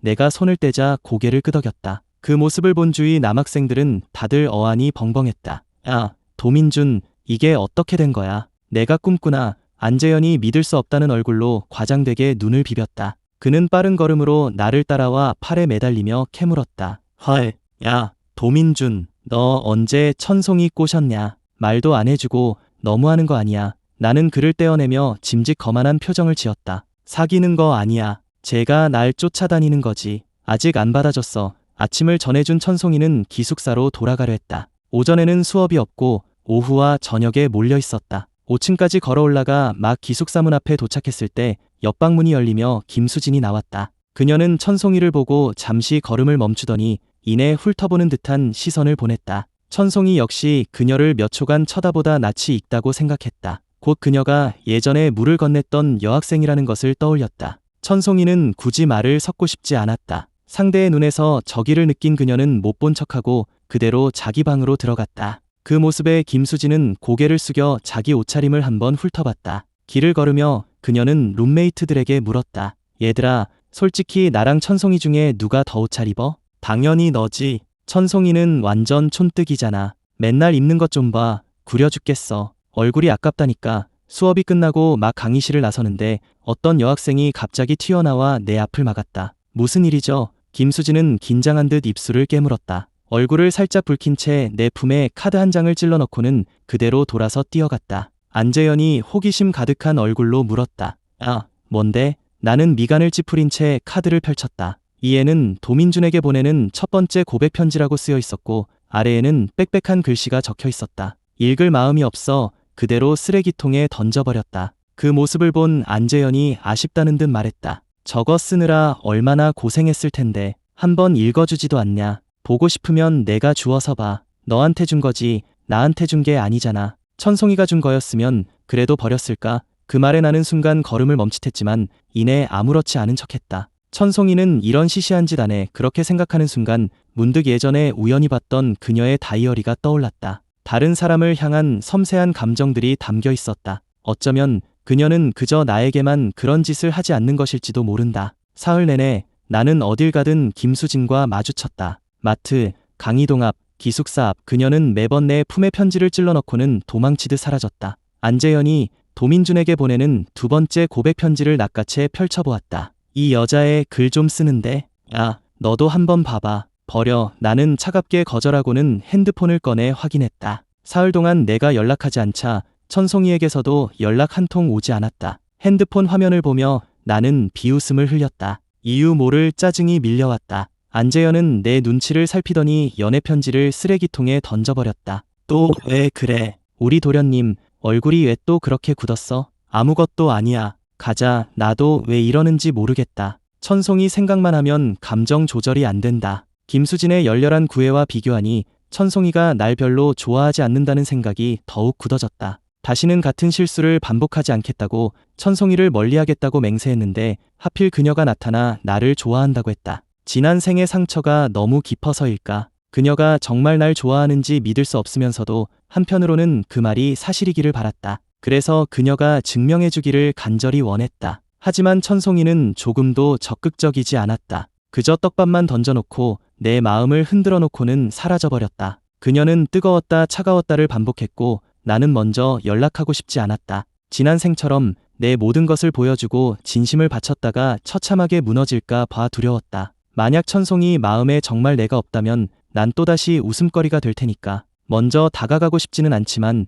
그렇다고 이대로 물러서기도 싫었다. 그 사이에서 괴로워했다. 미워할 수도 사랑할 수도 없는 이 상황이. 나는 계속 생각했다. 천송이는 과연 죄책감과 사랑을 구분할 줄 아는 걸까? 마음이 복잡해서 하루 종일 기운이 없었다. 하지만 천송이는 내 복잡한 속마음을 알 리 없었다. 그녀는 지금 죽을 만큼 피곤했다. 허리와 등이 쑤셨다. 요즘 그녀는 수업이 없는 시간이면 밖에 나가 몇 시간씩 서서 전단지를 돌렸고 집에 돌아오면 그대로 뻗어 잠들기 일쑤였다. 돈이 다 떨어졌다. 지난번 식당에서 카드를 긁었을 때 잔액이 부족해 밥 한 끼도 사 먹을 수 없었다. 결국 룸메이트가 대신 내주었다. 보통 대학생들은 전단지 아르바이트처럼 힘들고 돈도 안 되는 일은 잘하지 않는다. 그녀도 마찬가지였다. 하지만 학교 근로 장학생 자리는 이미 꽉 차 있었다. 과외를 구하려고 단톡방에 들어갔지만 소개비를 먼저 내야 학생을 연결해주는 곳뿐이었다. 가진 돈이 10만 원도 채 안 되는 그녀에게는 전단지를 돌리는 것 말고는 방법이 없었다. 천송이가 막 3층에 도착해 기숙사로 들어가려는데 내게서 카톡이 왔다. 은행나무 숲, 지난번 거기서 기다리게. 며칠 동안 못 본 것이 마음에 걸려 천송이는 결국 그곳으로 향했다. 은행나무 숲은 여전히 어두웠다. 그녀는 달빛을 받으며 지난번에 만났던 장소를 찾았다. 나는 지난번 그 벤치에 앉아 있었다. 그림자 속에 몸을 웅크린 채 고개를 숙이고 생각에 잠겨 있었다. 그 모습을 본 천송이는 까닭 모를 아픔을 느꼈다. 그녀는 조용히 다가가 나지막이 불렀다. 민준 씨, 나는 갑자기 그녀를 확 끌어당겼다. 천송이는 비틀거리며 내 품에 안겼고 본능적으로 두 팔로 내 목을 감쌌다. 나는 아무 말 없이 그녀를 꽉 껴안고 그대로 입을 맞췄다. 살살 깨물지 마요. 천송이가 나를 밀어내며 말했다. 너무 거친 내 키스에 숨이 막힐 것 같았다. 민준 씨, 기분이 안 좋은가? 오늘따라 왜 이러지? 숨이 막힐 지경이었다. 민준 씨, 숨 좀 쉬게 해줘요. 그녀는 나를 밀어내고 내 가슴에 얼굴을 묻었다. 나는 고개를 숙인 채 아무 말도 하지 않았다. 그저 그녀의 허리를 감싼 손에 점점 힘이 들어갈 뿐이었다. 사실 묻고 싶었다. 왜 연락하지 않았는지, 왜 찾아오지 않았는지. 하지만 주인의 손길을 기다리며 꼬리치는 개처럼 굴고 싶지는 않았다. 나는 주먹을 꽉 쥐었다. 결국 내가 뱉은 말은 그녀의 이름뿐이었다. 천송이. 네, 왜요? 그녀는 고개를 들어 나를 보며 저도 모르게 코를 킁킁거렸다. 이번엔 향수를 뿌렸다. 지난 생 내게서 나던 바로 그 시원한 수박 향이었다. 아니야, 그냥 불러봤어. 천송이는 당연히 내 속마음을 알 리 없었다. 그녀가 물었다. 그럼 저 왜 부르셨어요? 그 말에 기분이 상했다. 꼭 무슨 이유가 있어야만 하나? 나는 그녀의 턱을 들어 올리고 차갑게 말했다. 내가 널 찾은 건 당연히 필요해서지. 키스하고 싶어졌거든. 천송이, 우리 계약 잊었어? 설마 내가 보고 싶어서 불렀을까봐. 내 말에 천송이는 내 목을 감았던 팔을 풀고 몸을 살짝 뒤로 뺐다. 가슴이 답답하고 화가 치밀었다. 그럼 이제 만족했어요? 가봐도 될까요? 하루 종일 일한 천송이는 몹시 피곤했다. 눈꺼풀이 천근만근 내려앉았다. 정말 집에 가서 자고 싶었다. 뭐가 그렇게 급해? 나랑 같이 있기 그렇게 싫어? 아니에요. 그냥 좀 피곤해서요. 그녀는 그저 졸려서 돌아가 눕고 싶을 뿐이었다. 원래도 몸이 약한데 최근 무리한 탓에 거의 한계에 다다른 상태였다. 나를 만나러 온 것도 억지로 버티고 있는 것이었다. 기운 없어 보이는 그녀를 보니 더 놀리고 싶은 마음도 사라졌다. 피곤하면 들어가 봐. 그럼 가볼게요. 천송이는 하품을 하며 일어서다 다리가 풀려 비틀거렸다. 나는 그녀의 등 뒤로 손을 뻗었다가 이내 거두었다. 여자 기숙사. 홍세미가 시간을 확인했다. 벌써 10시 반인데 송이 왜 아직 안 오지? 어디 갔는지 아는 사람? 그녀는 말하며 천송이에게 카톡을 보냈다. 글쎄, 요즘 바쁜 것 같던데. 아, 송이 아르바이트 하는 것 같더라. 지난번에 밥 먹을 때 카드 잔액 부족했잖아. 집이랑 연 끊었으니까 세 사람이 이야기를 나누고 있을 때 천송이가 문을 열고 들어왔다. 그녀는 손에 든 것을 내려놓고 서둘러 침대로 올라갔다. 룸메이트가 잠시 망설이다 입을 열었다. 송이야, 혹시 힘들면 우리한테 말해. 내가 여유 돈 좀 있으니까 빌려줄 수 있어. 홍세미가 손을 저었다. 너희까지 나설 거 없어. 이 언니 돈 많으니까 힘들면 언제든지 말해. 그 말에 천송이는 감동해서 눈을 동그랗게 떴다. 고마워, 얘들아. 정말 밥 굶게 생기면 꼭 말할게. 그런 눈으로 남자는 쳐다보지도 마라. 나라도 넘어가겠다. 몇 사람은 잠시 웃고 떠들다 불을 끄고 잠자리에 들었다. 천송이는 전단지를 돌려 50만 원을 번 뒤 학교 앞 카페에서 시급 2만 원짜리 새 아르바이트를 구했다. 그녀는 공부와 아르바이트로 밥바나를 찾지 않았고 나 역시 오랫동안 그녀를 찾지 않았다. 그날 숲에서 좋지 않게 헤어진 후 우리 사이에는 보이지 않는 벽이 생긴 것 같았다. 나는 그녀가 먼저 연락하기를, 그녀 역시 내가 먼저 연락하기를 기다리고 있었다. 천송이는 그날 밤 내가 했던 말을 계속 마음에 담아두고 있었다. 그는 나를 그저 욕구 해소의 대상으로만 여기는 것 같았다. 그런 그를 내가 먼저 찾아간다면 무슨 일이 일어날지 알면서도 제 발로 찾아가는 꼴이 아닌가. 너무 값싸 보이는 짓 아닐까? 우리는 서로 다른 생각에 잠겨 있었다. 그날 도서관. 천송이는 창가 자리에 앉아 있었다. 그리고 10m쯤 떨어진 책장 뒤에서 나는 몸을 숨긴 채 조용히 그녀를 지켜보고 있었다. 한참을 바라보다 나는 핸드폰을 꺼내 카톡을 열었다. 마지막 대화는 닷새 전에 멈춰 있었다. 한참 동안 화면만 쳐다보다 겨우 한마디를 보냈다. 뭐해? 핸드폰 진동에 천송이는 화면을 확인했다. 심장이 쿵 내려앉았다. 도민준이 날 찾는 건 항상. 설마 또 그 생각인가? 그녀는 쌓여있는 과제를 쳐다봤다. 최근 계속된 아르바이트 때문에 시간이 턱없이 부족했다. 만약 그가 만나자고 하면 어떻게 거절해야 할까? 한참을 고민하던 천송이가 답장을 보냈다. 도서관에서 공부 중. 나는 위치를 보내달라고 한 뒤 다른 쪽으로 돌아나가 다른 입구로 들어왔다. 다른 층에서 막 내려온 척하며 그녀의 맞은편에 앉았다. 천송이, 왜요? 그녀가 고개를 들고 눈을 깜빡였다. 나는 그녀 앞에 책을 옆으로 밀치고 갑자기 고개를 숙여 다가갔다. 보고 싶었어. 하지만 입에서 나온 말은 달랐다.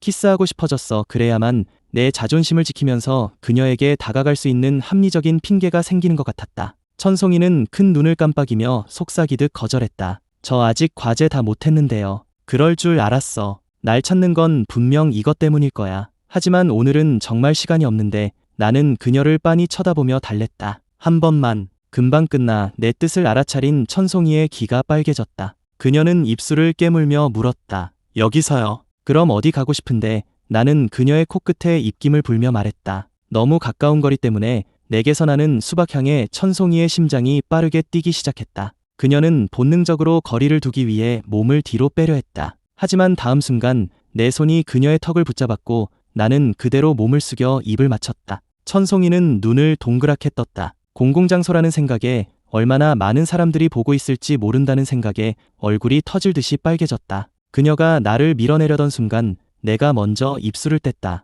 짧은 입맞춤이었다. 천송이는 달아오른 뺨을 만지며 손부채질을 하다가 슬쩍 나를 째려봤다. 그 모습을 본 나는 피식 웃었다. 또 부끄러워. 나는 두 손으로 그녀의 양볼을 꼬집었다. 아파요. 꼬집지 마세요. 그녀의 피부는 연약해서 내 거친 손길을 견디지 못했다. 두어 번 꼬집고 손을 뗐지만 그녀의 뺨에는 붉은 손자국이 남았다. 그녀는 나를 상대하고는 다시 과제에 집중했다. 방금 전의 입맞춤이 누군가의 카메라에 담겼다는 사실은 까맣게 모른 채 그녀가 기숙사로 돌아오자 옷장을 정리하던 룸메이트가 소리쳤다. 송이야, 너 드디어 왔구나. 왜 그래? 천송이는 영문을 몰라 어리둥절했다. 송이야, 너 오늘 사고 쳤지? 나 밤새 공부만 했는데 무슨 사고? 아직도 시침이 뗄래? 송이야, 너랑 도민준이랑 도서관에서 키스하는 사진 학교 대나무 숲에 올라왔어. 너 욕하는 사람도 있다니까. 진짜 너희 대단하다. 어떻게 도서관에서, 그것도 사람 많은 데서 키스를 하냐? 룸메이트는 말하며 엄지를 치켜세웠다. 그 말에 천송이의 동공이 흔들렸다. 그와의 키스를 누군가 봤다는 생각에 수치심이 밀려오며 얼굴이 순식간에 달아올랐다.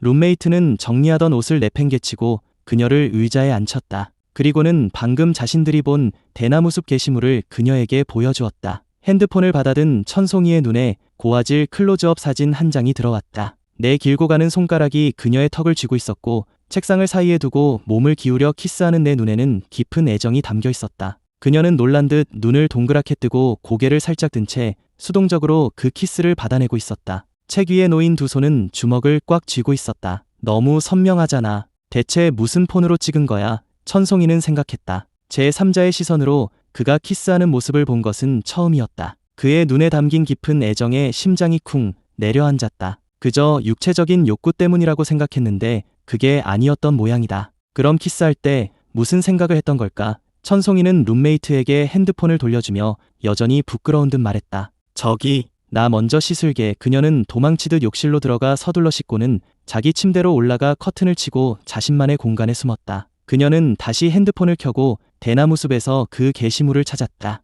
미간을 찌푸리며 스크롤을 내리다 마침내 그 사진을 찾았다. 하지만 실수로 스크롤을 조금 더 내렸을 때 그녀의 시선이 한 곳에 멈췄다. 바로 아래 게시물은 고백 글이었다. 고백의 대상은 나였다. 제목은 도민준에게 고백하는 10일째. 글쓴이는 김수진이었다. 옆방 사는 그 여자애. 김수진이었나? 천송이는 미간을 찌푸리며 몸을 뒤척였다. 다시 화면을 위로 올려 자신에 관한 게시물을 찾아 댓글창을 열었다. 댓글창은 난리가 나 있었다. 도서관은 공부하는 곳인데 커플들 연애질 좀 작작해라. 솔로들 하는 거 봐라. 둘이 앉은 자리 엄청 구석이던데 다른 사람한테 피해준 것도 없잖아. 사진 속 두 사람 비주얼 장난 아닌데 누구인지 아는 사람? 얼굴 예쁘면 다냐? 얼굴만 예쁘면 개념 없어도 되냐고. 이 얼빠들아. 얼빠가 뭐 어때서? 얼빠가 너한테 피해줬냐? 너 못생겼지? 이후로 주제는 산으로 갔고 두 무리는 서로 욕설을 퍼붓기 시작했다. 천송이는 댓글을 캡처해서 내게 보냈다.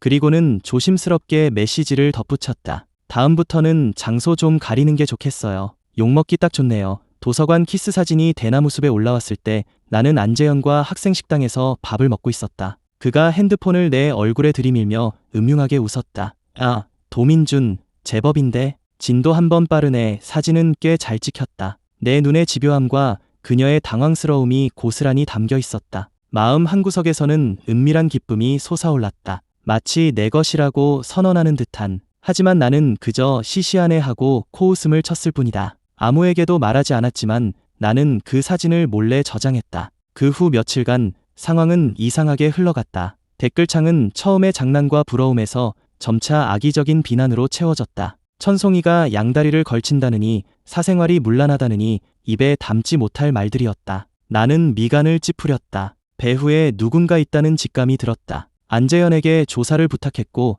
결과는 예상대로였다. 게시물을 올리고 여론을 조작한 부계정들은 모두 김수진과 관련이 있었고 김수진은 최근 최유라와 가깝게 지내고 있었다. 역시 그들이었다. 익숙하면서도 차가운 분노가 가슴속에서 타올랐다. 지난 생의 무력감이 다시금 엄습했지만 나는 주먹을 꽉 쥐며 다짐했다. 이번에는 다르다고. 나는 집안의 힘을 빌렸다. 그 게시물과 계정들은 하룻밤 사이에 흔적도 없이 사라졌다. 사람을 시켜 김수진에게 얌전히 있으라고 경고도 했다. 이대로 모든 것이 끝날 거라 생각했지만 나는 최유라의 광기를 얕보고 있었다. 그날 오후 낯선 번호로 문자 한 통이 왔다. 열어보는 순간 온몸에 피가 멎는 듯했다. 사진 속에는 의자에 묶인 채 입에 테이프가 붙여진 천송이가 있었다. 눈빛은 침착했지만 두려움을 감추지는 못했다. 사진 아래에는 이런 글이 적혀 있었다. 도민준, 또 영웅 놀이하고 싶어. 도시 외곽 폐창고로 혼자 와. 이번엔 장난 아니야 쾅.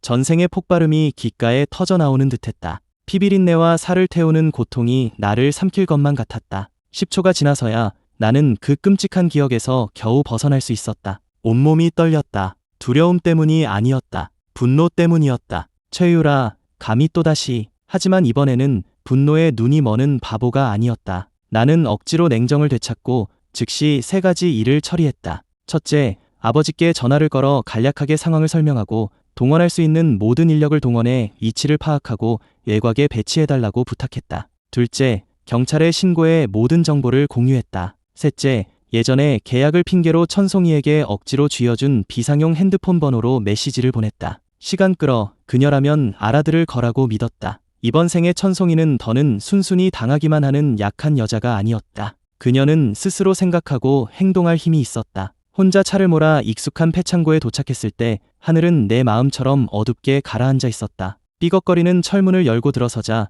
전생과 거의 똑같은 광경이 펼쳐졌다. 중앙에 묶여있는 천송이, 그리고 그 옆에는 일그러진 얼굴의 최유라와 전생보다 더 흉악해 보이는 납치범 2명이 서 있었다. 진짜 왔네. 최유라는 나를 보고 미친 듯이 웃었다. 도민준, 저 여자를 위해서라면 2번이라도 죽을 수 있나 보지. 나는 그녀의 말을 무시하고 천송이에게 시선을 고정했다. 그녀는 나를 보고 눈빛이 살짝 흔들리더니 이내 아주 미세하게 왼쪽 뒤편의 기름때 묻은 드럼통을 힐끗 쳐다봤다. 나는 순간 그녀의 의도를 알아차렸다. 그 애 풀어줘. 내 목표는 나잖아. 나는 낮은 목소리로 말하며 그들의 주의를 끌기 위해 천천히 앞으로 걸어갔다. 늦었어. 최유라가 손에 든 리모컨을 들어 보이며 위기양양하면서도 악독한 표정을 지었다. 오늘 너희 둘 다 여기서 죽는 거야. 모두에게 똑똑히 보여주겠어. 내가 사랑하는 여자가 결국 너 때문에 죽게 될 거라는 걸. 그래, 나는 걸음을 멈추고 그녀를 바라봤다. 내 눈에는 두려움 대신 연민이 담겨 있었다.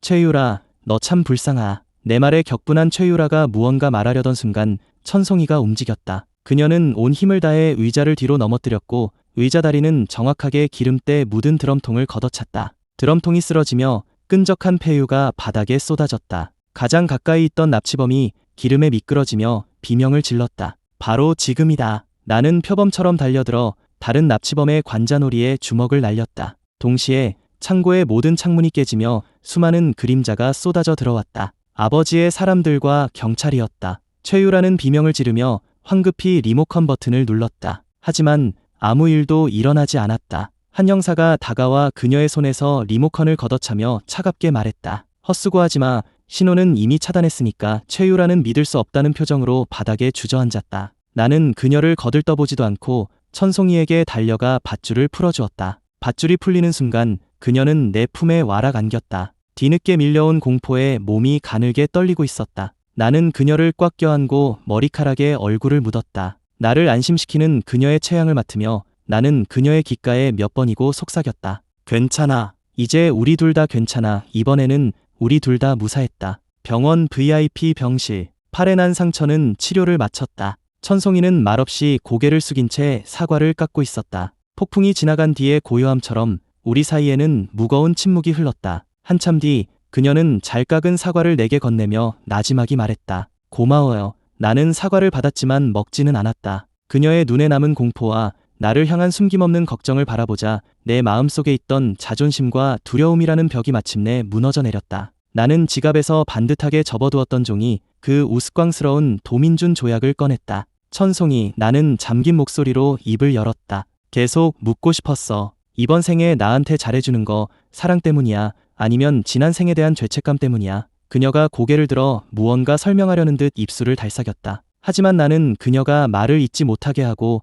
혼자 말을 이었다. 사실 이제 답은 중요하지 않아. 어떤 이유에서든 더는 널 밀어낼 수 없다는 걸 깨달았으니까. 난 두려웠어. 이번 생에도 내가 지난 생처럼 차갑게 대할까봐, 내 진심을 다 줬다가 또다시 버림받을까봐. 그래서 그냥 노는 사이라는 유치한 핑계로 널 곁에 묶어두고 내 마음을 숨겼어. 그러면 상처받지 않을 거라고 생각했지. 나는 그녀의 눈을 보며 또박또박 말했다. 하지만 내가 틀렸어. 너에게 상처를 주면서 나 자신도 괴롭히고 있었으니까. 말을 마친 나는 그녀가 보는 앞에서 그 종이를 갈기갈기 찢어 쓰레기통에 버렸다. 민준 씨. 그녀의 눈가가 붉어지며 눈물이 맺혔다. 나는 손을 뻗어 그녀의 눈가를 부드럽게 닦아주었다. 그리고 그녀의 얼굴을 감싸쥐고 진심을 다해 경건하게 입을 맞췄다. 이전의 탐색이나 시험이 아닌 잃어버렸던 것을 되찾은 소중함과 다시는 놓지 않겠다는 다짐이 담긴 키스였다. 입술을 떼고 나는 그녀의 이마에 내 이마를 맞대고 속삭였다. 천송이, 뒤늦은 고백만큼 값싼 것도 없다는 말